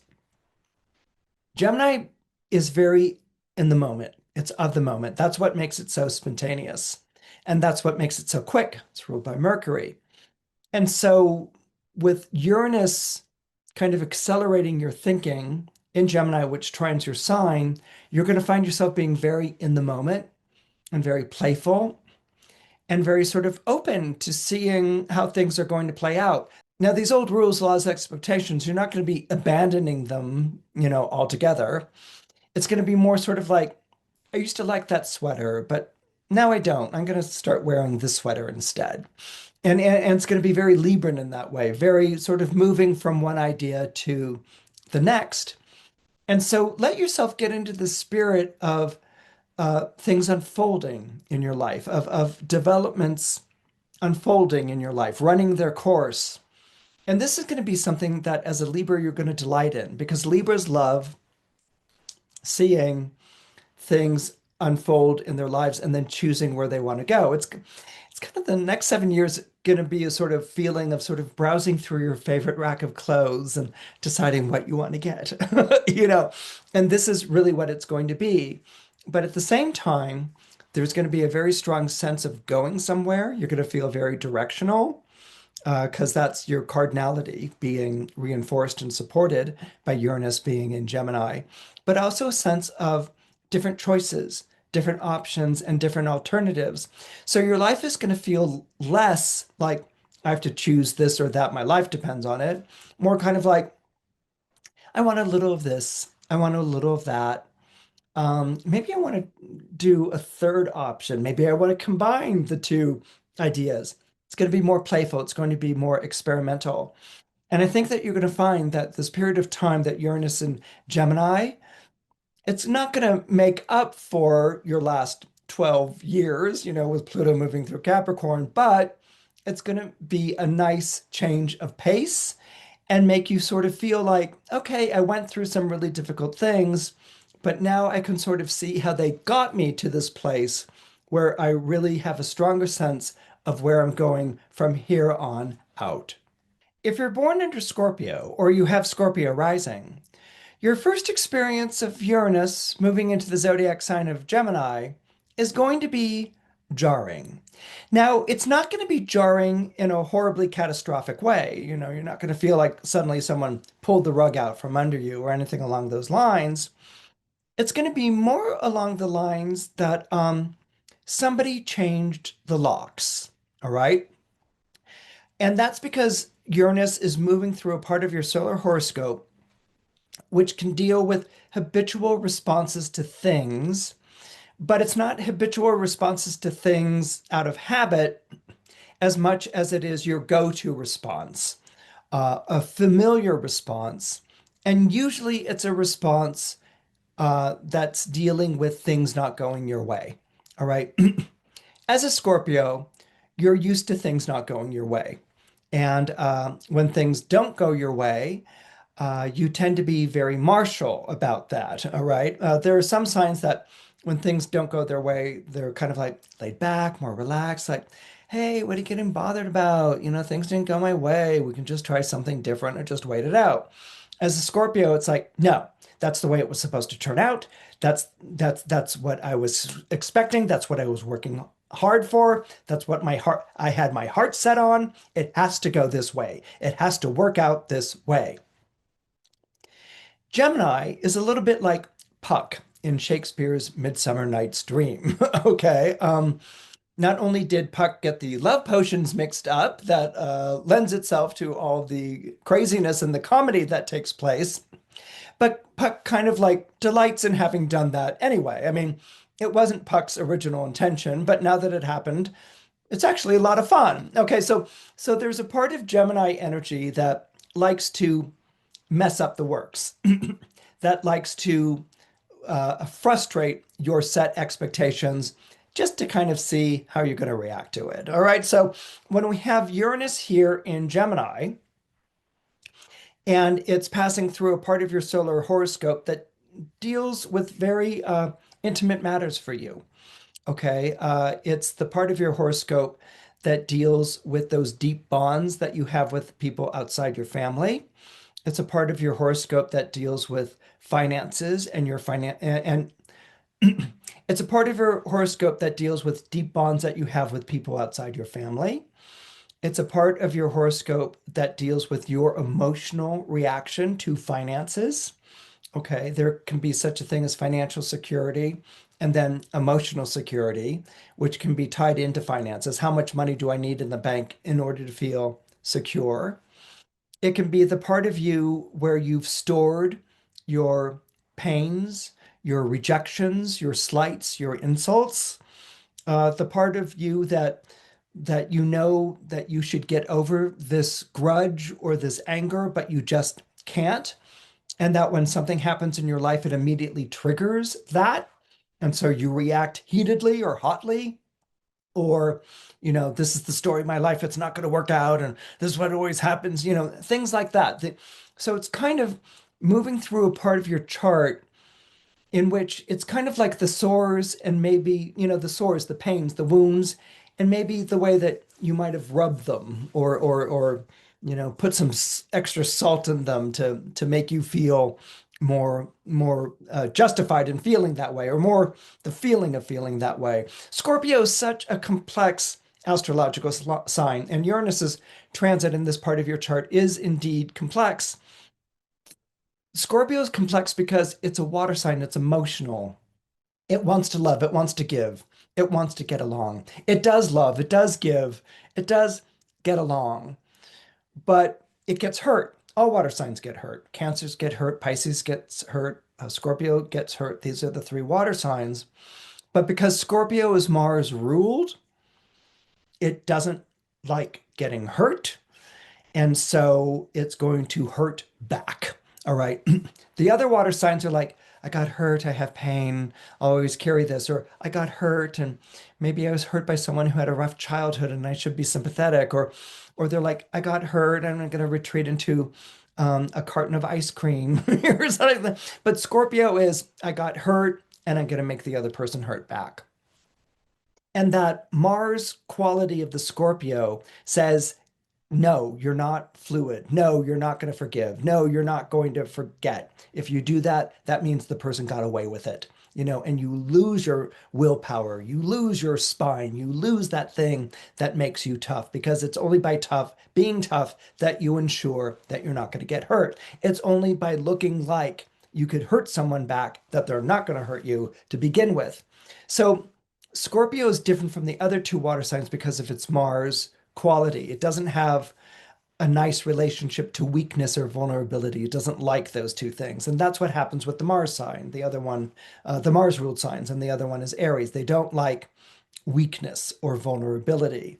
But as a water sign, you can deal with the weakness and vulnerability of someone else. You even treasure it and value it and protect it, but you don't want anyone messing with those qualities of you.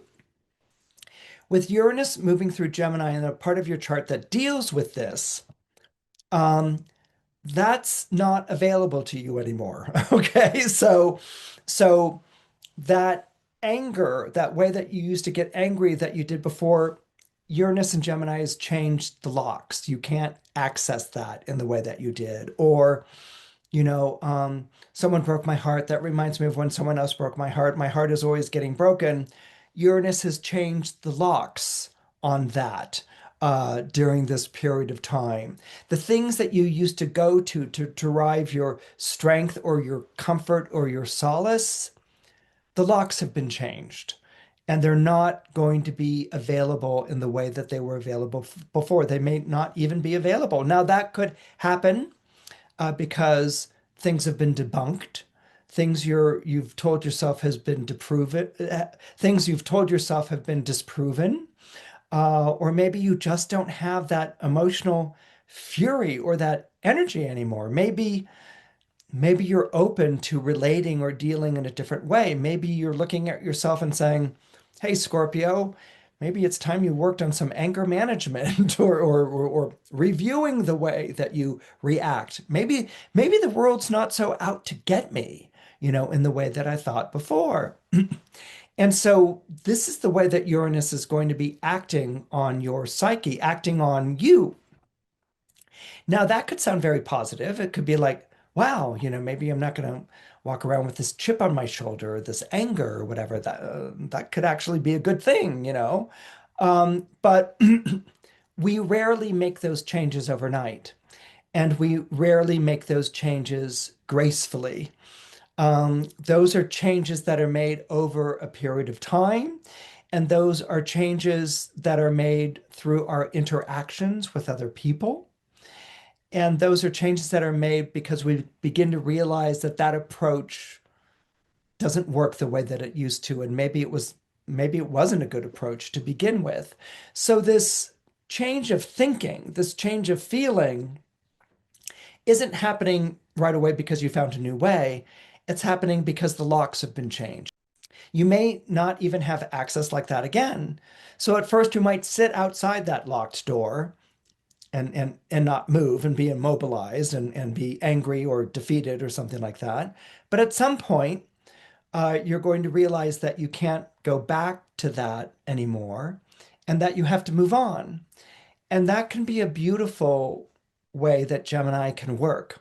Gemini is kind of like, there's nothing there for you anymore. So let's move on to another idea. Let's move on to another way of being. Let's change our friends. Let's change our lifestyle. Let's change the people that we hang out with or the work that we do. Let's do something that we enjoy instead of something that we feel like we have to do, sort of thing. And this is what's going to be happening. But again, it's Uranian. It's not a soft transition. It's it's a hard transition. The locks have been changed. You can't go and do that anymore. There will be frustration. There will be anger. There will be despondency. These are the ways that we react to something being lost to us or denied to us. And Scorpio has very powerful feelings about something being denied to them. But what you may find over the 7 years that Uranus is traveling through this part of your chart is that it opens up different avenues in your being. It opens up different perspectives, different ways of seeing something, less of an investment in the way that things used to be, and more of perhaps a grudging curiosity of how things could be.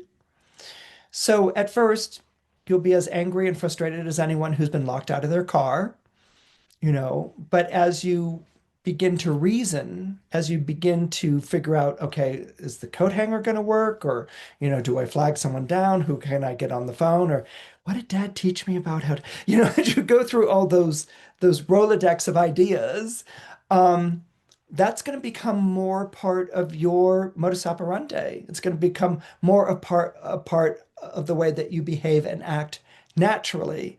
You'll never leave behind those wonderful Scorpio qualities, those beautiful Scorpio qualities, that wonderful way that you can emotionally be there for someone who's standing on the brink, that you can tell it like it is, but in a way that emboldens the person instead of deflates the person, that grit, that courage that you have, and that belief in the transformative energies and chemistry of life itself. That never changes. That's always who you are. It's the core Scorpio. But what this is going to also bring in is the idea of options, of choices, of different ways of doing things. Things that don't naturally come to fixed signs on their own. But when you reach a time in your life in which it just isn't working like it did anymore, then all of a sudden you're open to change and to making these changes. And as you make these changes and grow more confident in the changes, This is something that's going to allow you to sort of round the bend or turn the corner in your life. And what you see over the next 7 years is a way of being, a way of feeling, a way of relating that you never could have imagined before. If you're born under Sagittarius, or you have Sagittarius rising, Uranus, moving through the zodiac sign of Gemini, is going to sort of be like a long drawn out game of spin the bottle when it comes to your relationships. Okay, Uranus is the planet of revolution and change. And when it enters the zodiac sign, it kicks over the game board and it sends all the pieces flying. So, in other words, you can't play the game that you're used to playing. That game has changed irretrievably. You can't go back. Now, at first, you might be like, oh my goodness, what's this going to do to the area of my life that deals with relationships? I mean, is it just going to be spinning the wheel? Is it going to be turning things upside down and inside out in all my relationships? That doesn't sound good. Well, what's interesting about this is that Uranus is entering the same zodiac sign that your ruling planet Jupiter was in for the past year. All right.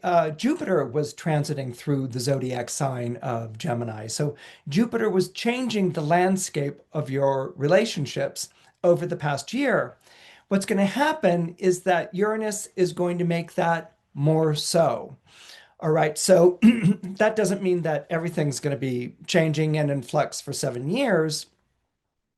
What it means is that whatever changes were made in your emotional relationships, in your business associations, in your creative collaborations, whatever was introduced by Jupiter, and maybe you were kind of like, well, that's a good idea, but I'm not sure about that, or that's a wonderful way of doing things, but I'm not really married to it. Uranus is going to amplify that. It's going to make it more so. Now, in some ways, you could read this as you don't go home with the person that you came to the party with, that might be the sort of change. But another way of looking at it is that your relationship has changed in such a way that it's opened up a whole new door. It's taking you down a whole different path. And this could also be in reference to relationship status. Let's say you've been in a long-standing relationship and it had lost its life, it had lost its vim, it had lost its vigor. And maybe were like, well, maybe we should do a trial separation. You're thinking about a trial separation or something along those lines. Uranus moving into Gemini is going to make that more central. It's like, okay, I want more than a trial separation. I actually want to break up because this relationship isn't doing it for me in the way that it was doing before. And I really have to find a different way. Now, that might be because you found someone else, or it might be because you want to be by yourself for a while. You want to be you want to be in the dating scene or not dating or just, by yourself. You want that freedom, you want that independence, you want a lot of room. And that's what Jupiter and Uranus have in common. A lot of space. Jupiter is a sky god, just like Uranus is a sky god. Actually, the sky that Jupiter rules over is the daytime sky. You can kind of think of it as the globe, the sphere. The sun starts a new day and the light is turned on and it fills the room, it fills the globe, it fills the sphere. This is why Jupiter is associated with illumination, seeing things, because in the daytime we can see our hands and we can see for miles and miles and we can see where we're going on a road, whereas at night we can't. But at night we have the star-filled sky, and that was the realm of Uranus. When you look up at the stars and see them all in their majesty, it's an awesome sight. It's kind of also overwhelming. You realize that you're very, sort of small, humble. You're living in a small little corner of a vast and expansive universe. So what happens is that where Jupiter kind of widened the margins and sort of changed a few things in your life, Uranus is going to really widen the margins and the scope and really change things in your life. Now, these changes aren't going to necessarily be changes that you initiate or you begin, as much as they may be changes that are brought about by people who enter your life during this period of time. The seventh house in astrology has so much more to do with other people than it has to do with ourselves. All right.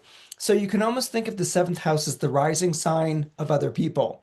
All right. So it's other people who are coming into your life, other people who are bringing the differences, the changes, other people who are bringing the craziness, or other people who are bringing the illumination.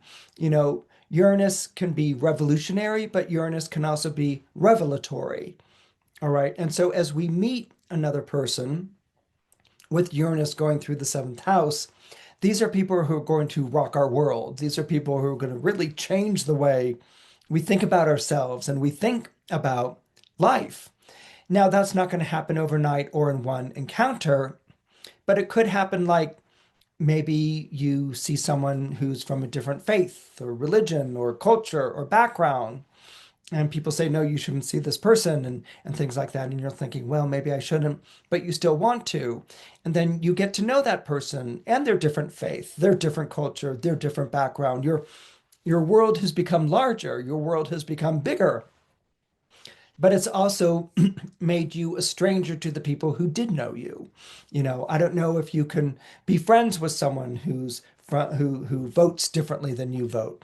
I don't know if I can be friends with someone who believes in a different sort of God or religion than the one that I believe in. I don't know if I can be friends with someone who's going to go out with someone from this kind of background. So what can happen with Uranus is that it can introduce radically different relationships with people. They may be romantic, they may be business wise, they may be creative.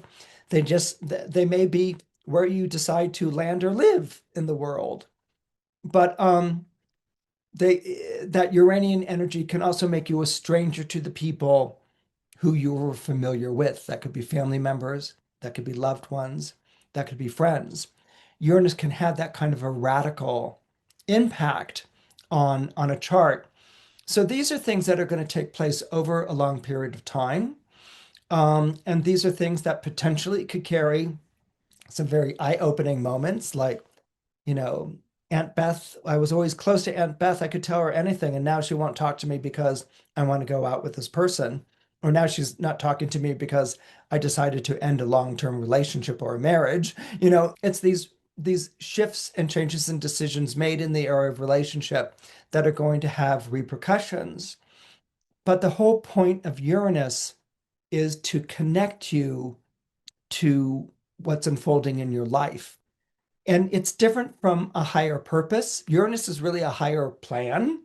Um, with Jupiter as your ruling planet, you're used to a higher purpose, wanting to connect to a higher purpose, something that inspires you and raises your sights. With Uranus, the idea of a higher planet, you can almost think of it as a flight plan. This is where the plane should be flying. Except with Uranus, we don't know until it's suddenly revealed. And so what may be happening here is a sense of like, oh, this is where I should be going in my life. Maybe I should leave this way of living for a different way of living. I should leave this career for a different career. I should leave this relationship for a different relationship. I should leave this to be by myself and to meet new people who are totally different from who I knew before and create new friendships and new associations. In conjunction with this idea will be a sense of like, now I can see where I'm going. Now I can see where I was meant to be. Now I feel like I'm on a path that's worth traveling or that's more appropriate to where I am in my life right now. This is the way that Uranus works, but it's only going to show this to you in sudden realizations that disappear as quickly, or in a sense that something was infused with I need to go in this direction, but a complete inability to explain it, justify, or rationalize it to yourself. So be open to these electric encounters, that are going to change your life and that are going to rock your world. But you're born under Sagittarius. You like that, if you have Sagittarius rising, you like that. You like heading off in a totally different direction than you were before, or finding yourself in another culture or another land or another career track or artistic expression. This will come through people coming into your life. They'll be helping you to do this. They'll be the bridges for you to do this. And so what it will enliven in you is that spirit of adventure, that feeling that things are open-ended and life is what you make of it. It's been a long time since you felt that way, and you're going to feel that way again, but even more so with Uranus traveling through the zodiac sign of Gemini. If you're born into Capricorn or you have Capricorn rising, Uranus in Gemini is going to be a little bit ill-fitting. It's kind of like a coat that doesn't fit you right, or a shoe that fits but not, you don't know if it's comfortable. You don't know if you can walk around in that shoe or not, even though you're desperate to want to buy it. Okay, so so there's something that's a little off. There's something about that's a little bit off about Uranus in Gemini, and it's going to stay resolutely off. All right. Now, the reason it's going to stay resolutely off is because Gemini, as a zodiac sign, forms what we call a quincunx to Capricorn. That is a particular type of planetary aspect which describes a particular type of relationship. In the Ptolemaic aspects, that comes from Claudius Ptolemy, an Egyptian astrologer. In the Ptolemaic aspects, you have conjunction, which is two planets in the same place at the same time, so they're on the same page as far as one another are concerned. You have the opposition, where the planets are 180 degrees away from one another, so they're in polar opposite camps. Think of Republicans and Democrats. They're not fighting, they're just like not talking to one another. That's opposition, it's polarized. The other Ptolemaic aspect is a square, which is two planets that are in a combative relationship with one another, where one is always trying to get the upper hand over the other one. So there's fight and conflict involved. There's trine, which is I love you, babe. The two signs are in one another's corner. They're completely sympathetic, supportive to one another, and they're always going to back one another up no matter what. And then there's the sextile, where planets aren't completely simpatico, they're not completely on the same page with one another or backing one another up, but they're going to talk about it. They're going to talk about their differences. They're going to introduce options and alternatives and different ways of doing this, and they're going to find a way to work to one another's mutual benefit. They're not that simpatico like a trine is, but they're going to help one another out. Okay, so that both benefit from their enterprise or project or whatever they've endeavored to do together, they'll both benefit from it. A quincunx is what I call the postmodern aspect in astrology. It's about the relationship of non-relationship. The two signs don't get one another. Now, we want to say something like, oh, they don't get one another because they don't like each other. No, it's not that. The two signs can like one another. Um, well, then maybe they don't get one another because they just have completely different types of views. Well, that's not really true either. The signs kind of could see where they could get one another, but the relationship doesn't come naturally. A quincunx exists between a trine, which is I'm in your corner, babe, I love you, and an opposition, which is I have nothing to say to you. Talk to the hand. All right, the quincunx exists between these two aspects. So what happens with the signs is that they're drawn to one another. They think they're going to make a great fit. They get in a conversation with one another. They realize, what was I thinking? I've got nothing in common with this person. I want to get out of this conversation as soon as I can. And so they leave. And then they think, maybe I should give it another chance. Or there was something about that person that was interesting. Let's see what would happen. So they come back together again, only to leave, only to come back together again, only to leave. So they're looking for a fit without ever really finding it. This sounds like a nightmare to a Capricorn or a Capricorn rising. I know that, okay? I'm owning that here, okay? Because it's like, well, what the hell's the point of that, Christopher? Why even bother with that energy? What's the point? The point is that it actually can become a tremendously creative dynamic. All right. It is frustrating as all get out. It will leave you like, many different times. And what's happening because Uranus has moved into this part of your solar chart, the things that used to work for you don't work for you anymore. In other words, the old formulas for success don't work like they used to. The familiar approach doesn't work like it used to. All of a sudden, it just stops working. And so, as a Capricorn, as an earth sign, you want stability, you want consistency, you want structure, you're disciplined, and it's that discipline part of you that's like, well, it worked before and I'll figure out a way to make it work again. And what Uranus is doing in Gemini is that it's rearranged the furniture. Okay, it's rearranged the furniture altogether. And even though your Capricorn side will be like, well, I'm going to put it back the way that it used to be, Uranus in Gemini is going to say, no, it's inevitable. It's changed inevitably. You cannot go back to the way that it was before. You have to do things differently. And doing things differently right now feels to you like a coat that doesn't fit, like a conversation that you don't want to be in, like a path going down of like, why do I have to go down this path when there's no point to it? We're not going to fit. This energy is a quincunx. It's like a wrinkle in a horoscope that cannot be ironed out. What a quincunx does, and the first thing I have to tell you about it is that it will defy being organic. Okay. You will not find an eventual way for this energy to work comfortably or squaring with what you've lived before. This energy comes into your life. It doesn't change your life dramatically overnight, but it starts changing your life in little but telling ways. And as it does that, it forces you to adjust. It forces you to adapt. It can be little things like I don't have the energy that I used to have or the focus that I used to have. Or it could be other things like I'm trying to get myself turned on about doing this again, and I'm just not. Oh my God, I said it out loud. I'm bored with what I'm doing for a living.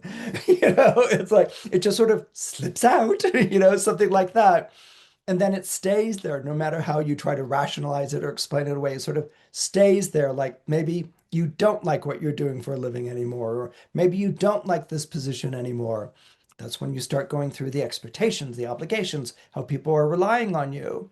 But that little Uranus and Gemini part is saying, well, I have to be happy with what I'm doing. I have to be engaged with what I'm doing. And I'm not sure that I am anymore. Or it's another part of you is like, or it might play out in a different version, which is I've been doing the same thing for so long. I want something different. Uranus and Gemini comes in with something different. And your Capricorn is like, I didn't want it that different, sort of thing. And Uranus and Gemini is like, you want it different. We're delivering on different.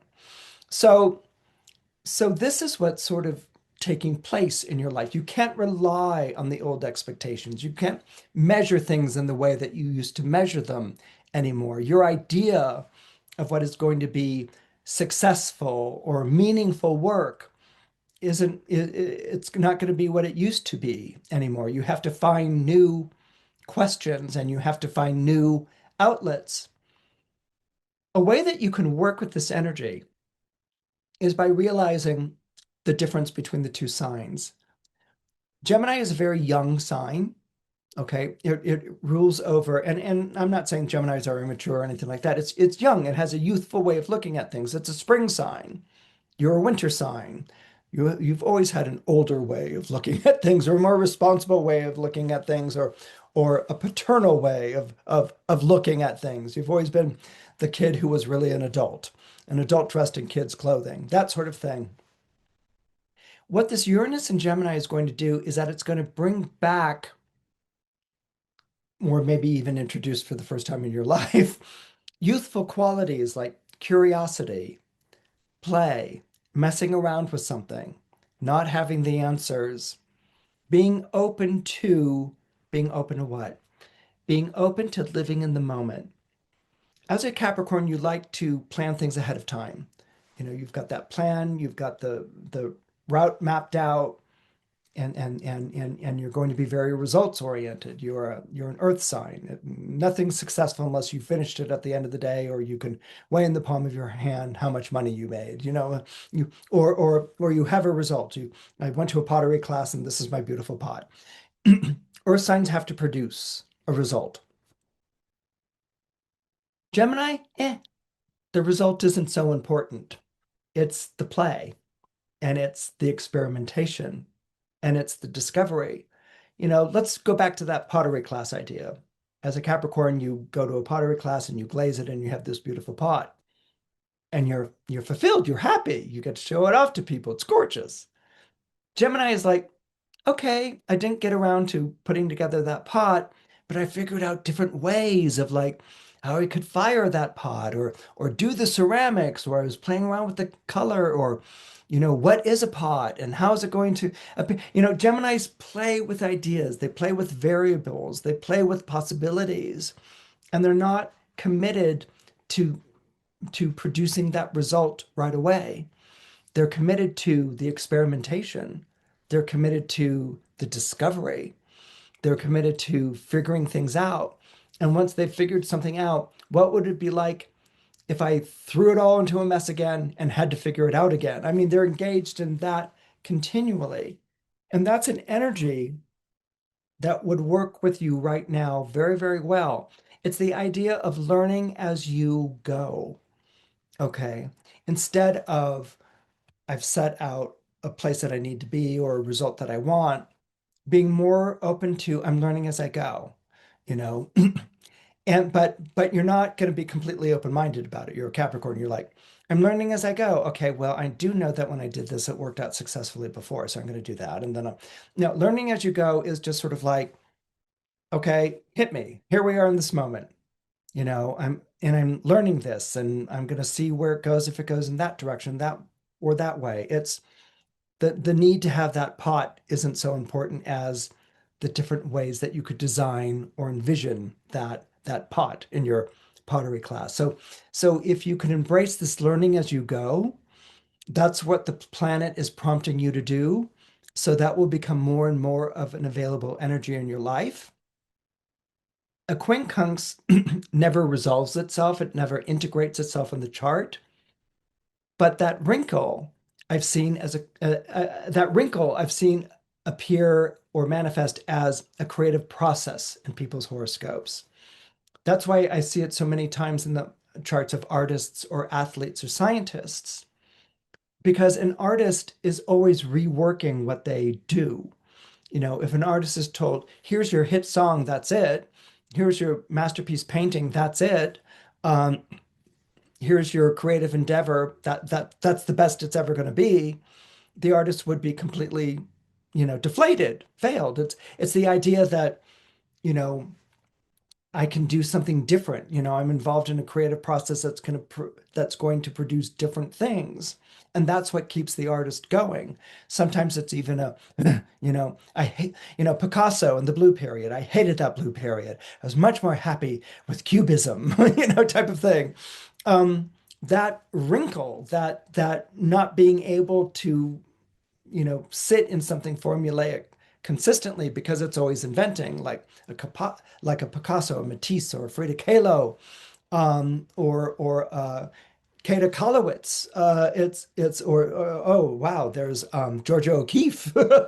So that thing that keeps recreating, keeps transforming. This is something that a quincunx can beget. Athletes have it because you can play a game or you can run a race, but that doesn't mean the game you're playing tonight's going to be as good as the one you played last night, or the race your run's going to be as good. It's always different. It's always changing. Scientists, if they're truly scientific minded, are continually testing theories and conceiving of new ones. This is what the quincunx can do. It prods you to keep, working with something, wrestling with something, creating something. It's the key word here is process and not result. If you can let yourself get into that mindset, which is where you're going anyway, all right. But if you can let yourself get into that mindset, you're going to discover for yourself, if you're a Capricorn or a Capricorn rising, that old dogs can certainly learn new tricks. If you're born into Aquarius or you have Aquarius rising, the next 7 years, when Uranus is traveling through the zodiac sign of Gemini, is going to be extraordinary, and I suspect wonderfully fulfilling, but not in a way that you can anticipate right away. The reasons for this are twofold. The first thing is that Uranus is going to be in the zodiac sign of Gemini. Gemini is an air sign, just like Aquarius is an air sign. And that means that the two zodiac signs trine one another. A trine is a harmonious relationship. It's actually more than harmonious. It's very supportive, but it's also very nurturing. It's very uplifting, and it's very comforting. It sustains really the energy between the two zodiac signs. Trines are relationships between two signs that share the same element. So it's the three air signs that trine one another. Gemini is an air sign, Libra is an air sign, Aquarius is an air sign. So whenever you have a planet transiting an air sign other than your own, it's forming a trine to you. It's there in your corner. It's there to support you. That might be the moon for 2 days that it's traveling through a sign, Mercury for 3 weeks that it's traveling through a sign, Saturn for the 2.5 years that it's traveling through a sign, or Uranus for the 7 years that it's traveling through a zodiac sign. This is going to be also wonderful for you in a different way because it's left Taurus where it was squaring your sign. And that means it was a combative relationship between you and Taurus. You weren't getting as much out of that Taurus energy as you felt that you should be getting, that you would line things up in such a way that they would fall apart. You would try to lead people to an idea or a concept, and they kept sliding back and not following you. So, and also with Uranus going through Taurus, there was always a feeling like the ground was shifting or moving around beneath you. So you didn't feel solid. You didn't feel like you really had true support. Now, this would have been wonderful because it made you more inventive and more problem solving and having to figure things out. But it also would have given you a kind of staccato energy when Uranus was squaring you for the last 7 years. It entered Taurus 2018. A more staccato energy of support. You had support for a couple of days, and then it was revoked for a couple of days. It came back for a couple of days, or maybe it was here on the side. Or so it was almost the sense that you had to keep proving yourself. Maybe even at times you felt like you had to start over again for the past 7 years. Something in which you didn't feel like all the circumstances had lined up and everything was a fight, everything was an argument, everything was a battle. Now, were you fighting and arguing 24/7? No. But it would have still been this feeling like, you know what? If I could just get people on the same page with this, or if I could only just line the ducks up in a row like this, I could be so much further along. Why am I constantly being thwarted? Why am I constantly being challenged? That would have been the experience of your last 7 years. That changes when Uranus enters Gemini because Gemini is going to be a supportive energy by trine. When you're talking to people, instead of like, huh? Or no, we can't do it, you're going to see like light bulbs go off over their head. They're like, wow, I get it. That's such a great idea. And you know what? I immediately got an idea of what we could do to build on that. Okay. So not only are you talking to people who are more in agreement, but you're going to be talking to people, working with people, socializing with people who know how you can take what you've introduced as an idea and make it better, or connect you to the right person, or move it in a direction that's going to go someplace that you really want to go. So this is going to be a period of time in which Uranus is adding things to your life. Okay. But because it's still the planet of revolution and change, it's going to be adding them into your life in unpredictable ways, in ways that you didn't really quite see before. Now, being a fixed sign, there is a tendency on your part to say no before yes. I mean, you always say, oh, I'm very open-minded to what you have to say, and you'll be completely polite about that in conversation. But, the part that's not being spoken out loud is like, that'll never work. No, forget it. All right. So as a fixed sign, you can sort of be set in your ways. And even if you say you're open-minded, you can be set in your ways of being open-minded, which means like I'm hearing an idea, but I'm thinking I need to be open-minded to somebody else's idea. So I'm not really going to work with you on your idea. So there's a kind of fixity to Aquarius that even if you're approachable, you're so approachable that maybe things don't stick, or you have a set way of doing things and you'll politely decline. Uranus is one of your two ruling planets, okay? Aquarius is one of the few zodiac signs that has two ruling planets. The other two signs are Scorpio and Pisces. That means you have a traditional ruler and a modern ruler. Your traditional ruler is Saturn. Things are set in stone. This is the way we've always done things. And your modern ruler is Uranus. Let's kick over the game board and send all the pieces flying and see what we end up with after that. And you're in a constant pendulum shift or swing between these 2 points. There are going to be times in your life where you're very Saturnian. You want things very set, structured. This is the way we've always done it. And if you go too far in that direction, then your life will move into a Uranian direction, which is where you kick over the game board, send all the pieces flying, and you have to be free of all these commitments, obligations, and relationships. And you feel great. You can breathe again. You're out there. You're open-minded. And then you can start swinging on that pendulum back to the Saturn because you got too out there. You got too far-fetched. You got too impractical. So Aquarius really swings like a pendulum between these 2 points, between these two planets. And of all ruling planets, Uranus and Saturn are the most contentious. They have the most antagonistic relationship. That's because, Uranus castrated his father, and, that's kind of a hard thing to forgive and forget. But anyway, these are the two energies that work in your life. When Uranus shows up in Gemini in an air sign that trines yours, Uranus goes from revolutionary and changes and things being upset. What you experienced in Taurus, like, you had a way of doing something, but it was always being thwarted or upset. And either you had to rebel against or change the set way of thinking, or you were defending a set way of thinking from, people who wanted to change it. All right. Now that it's moved into Gemini, you're talking to people who get it, and you're talking in a way that people get it. And so Uranus as your ruling planet, which is your patron saint, your corporate sponsor, your life coach, and your dead mother, are all wrapped up into one. Uranus in Gemini is saying, this is the way to go. And you're saying, I see it. That is the way to go. So there's agreement. So it's really almost like a feeling of downloading that Uranian energy into your life. You're not struggling to get it. You're not fighting on principle to defend it. You're not getting, epiphanies that open and shut. And you're like, I saw it for a moment, but now, no, here, like Uranus is in your corner. It's like a flame in a votive candle. It's not going anywhere, and it's there and it's supporting you. And you're going to feel very much like every step you take is leading naturally to the next step and the next step and the next step. Do you know where you're going?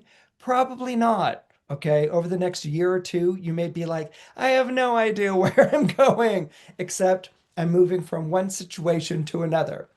And indeed, that's what's happening. You're crossing a bridge. You're going to be transitioning during this period of time in your life, but it's not a rough transition, a difficult transition, a disruptive transition, or a mysterious one. It's really kind of like, oh, I'm just going to sort of move into this other period of time in my life. And so this is going to be much more of a fulfilling period of time for you, and much more of a self-realized period of time for you, a flourishing period of time for you. But as I said, there's always going to be an unpredictable quality. You may think, okay, I've gone as far as I needed to go, only to see, wow, I could go further, or to meet someone who's like, have you tried this? Have you tried that? So these are the things that I want you to really connect to. As a final note, what you're going to be doing during this period of time is that you're going to be breaking down old structures in your life. And these are all the half measures, the near misses, the things that could have come together but didn't, the structures that have outworn their welcome. They've stayed too long. And you're going to be breaking down these structures, but again, you're not throwing them out. It's more of a reforming energy. You're going to break down these structures and you're going to rework them. Okay, because this is what Gemini does. Gemini plays with an idea. Gemini takes a word and has a word association.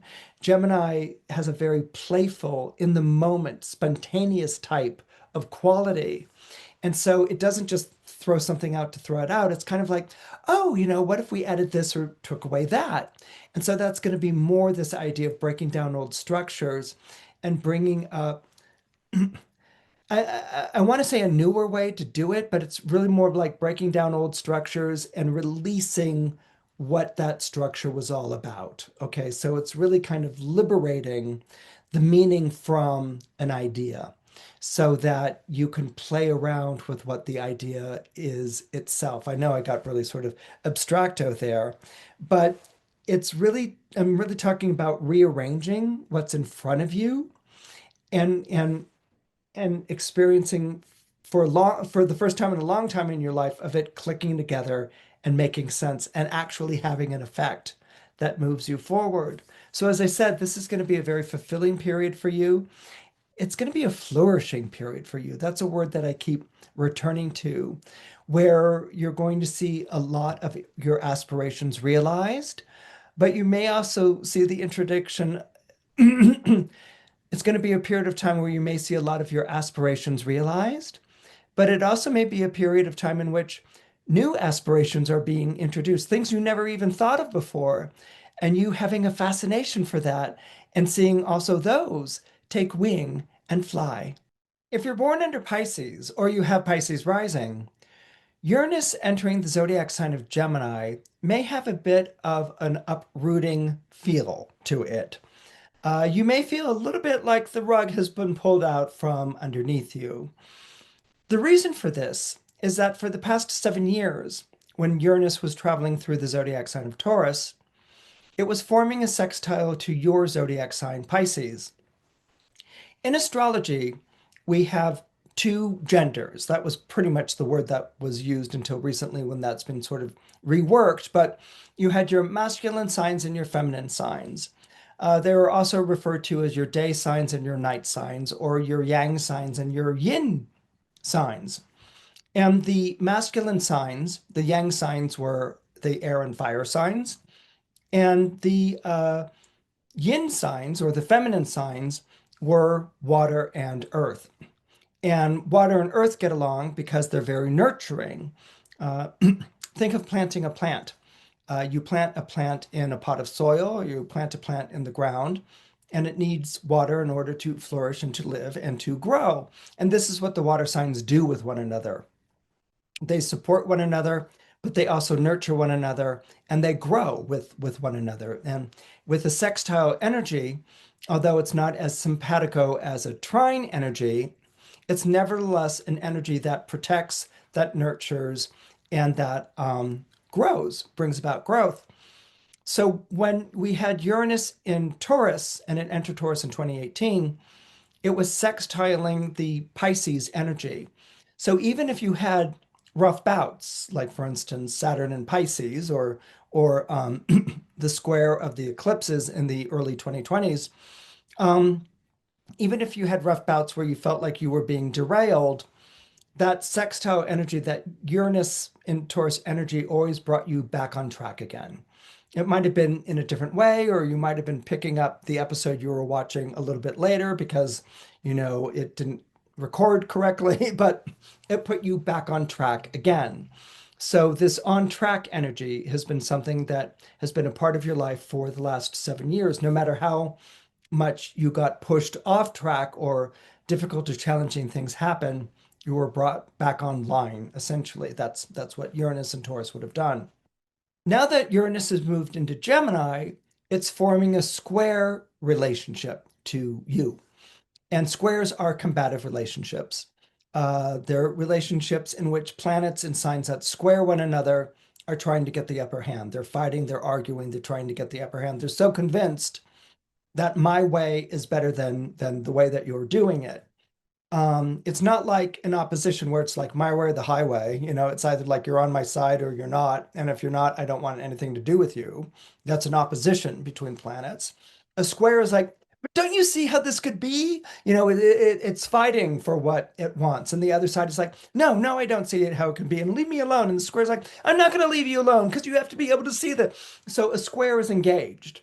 It's fighting, it's arguing, but it's also engaged. It's not fighting. It's not saying we have nothing in common. It's saying I need to win you over to my way of seeing things. And the other side is like, I need to win you over to my way of seeing things, which is like not talking. Okay. Can I like just have like time away so I can, and no, I can't have time, and so that's a square. It's engaged, it fights, it argues. And so as a Pisces, your reaction to that might be like, great, 7 years of that. Where do I sign up? But the thing is, why are they fighting? As a Pisces, what was supported in you, what was encouraged in you for the past 7 years was very Taurian. It was very earth. It was very like, let's return to the metaphor of planting a plant in a pot or a piece of ground. It was like you got knocked off course or you went through difficult seasons or weather patterns, but you got through it. You endured and you still grew and you stayed pretty much on track with who you are. Now, with Uranus going through Gemini, and the first experience may very well be the rug being pulled out from underneath you. What this does is that it's thrown you out of your comfort zone. It's going to be throwing you out of your comfort zone. It's going to be getting you out of the routines that you're used to. And it's going to be forcing you to deal with different things in your life. And these things are going to be the people in your life. All right. Because Gemini is an air sign, it's about relationships. And this is going to pertain to the people that you love, the people that you care about. Now, as a Pisces, you might be like, well, why should that be a struggle? I mean, like if it's dealing with the people I love and care about, I love everyone. I care deeply about the people in my life.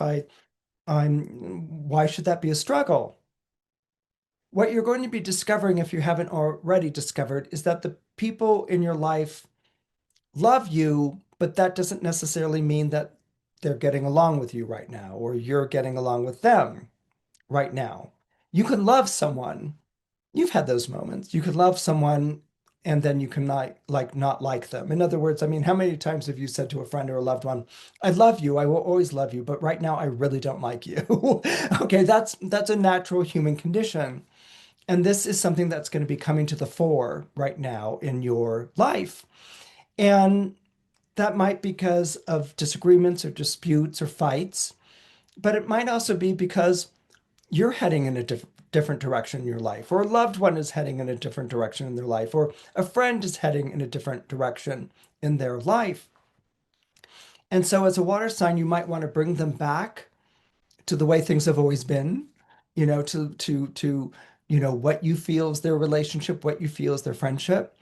And they might feel like they don't want to be brought back to that. Or maybe they're trying to get you to change. Maybe they want you to start wearing bright colors like yellow and orange. And you're like, I've always worn mauve and burgundy. I don't go anywhere near yellow and orange. And they're like, try it out. Try yellow and orange. No, no, I won't try. Okay. This is an interactive square. What's nice about the square is that it's taking place in mutable signs. There are three different modes or classes of signs in astrology. There's the cardinal sign, the fixed sign, and the mutable sign. The cardinal sign is the unstoppable force. The fixed sign is the immovable object. And mutable signs, like a Pisces, and there's also Pisces and Gemini and Virgo and Sagittarius. These are the mutable signs. They exist in that space between unstoppable force and immovable object. I mean, we can't live in a world that's that. Nothing would get done, okay, or people would be knocking themselves out all the time. The mutable signs are the ones who do the adjusting, the accommodating, the reworking of something to make it more manageable. Either they find a way to make a situation work, or they work the situation in such a way as to introduce a new alternative or a new option. Here, what you're going to be going through is people are not in sync with you anymore in the way that they used to be. And maybe even they haven't been for a while.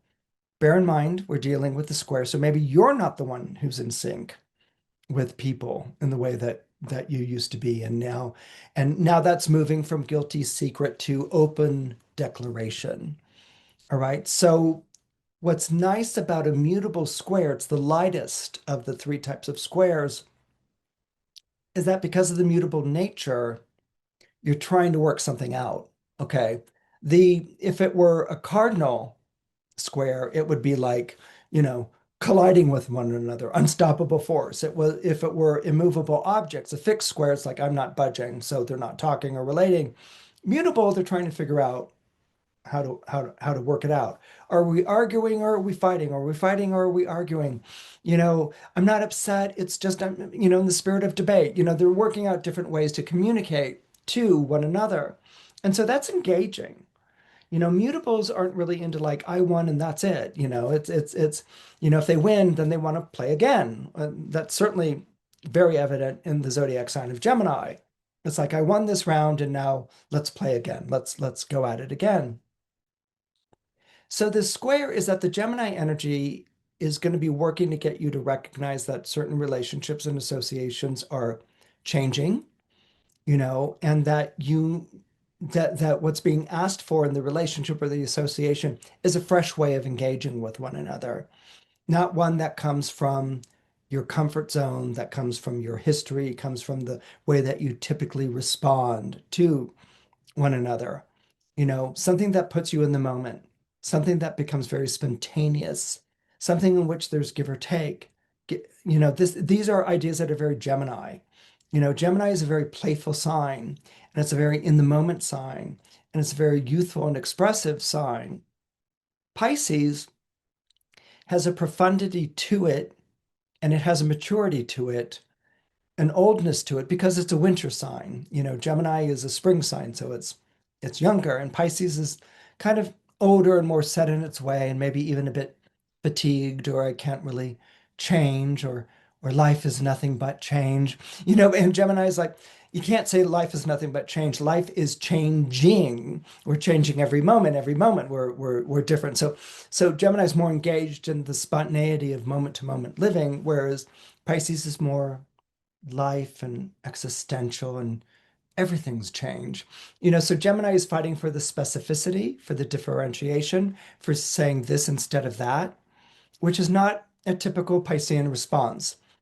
Pisces has a tendency to be more globalizing, more generalizing, more go with the flow-ing. And so this square you might find jarring. You might react in the next 6 to 8 months like the rug has been pulled out from underneath you. But at the same time, this is going to open your world and open up possibilities and alternatives that weren't there before. You might feel betrayed by a loved one who says that they feel things differently, or you might feel like you're betraying a loved one by finally saying that your feelings have changed or are different. But that doesn't have to result in just having nothing to do with one another. The beauty of Gemini is that it will find a way to be in your life again. There are some people that they come to the end of relationships and associations, they break up, and that's it. I don't want you to be in my life. Gemini is the sign that, okay, we're not going to be lovers or spouse anymore, but let's be friends. They'll find another way to be in the life. And that's kind of what's going on during this period of time. So it may be jarring because you're used to Uranus as a sextile energy and not a squaring one.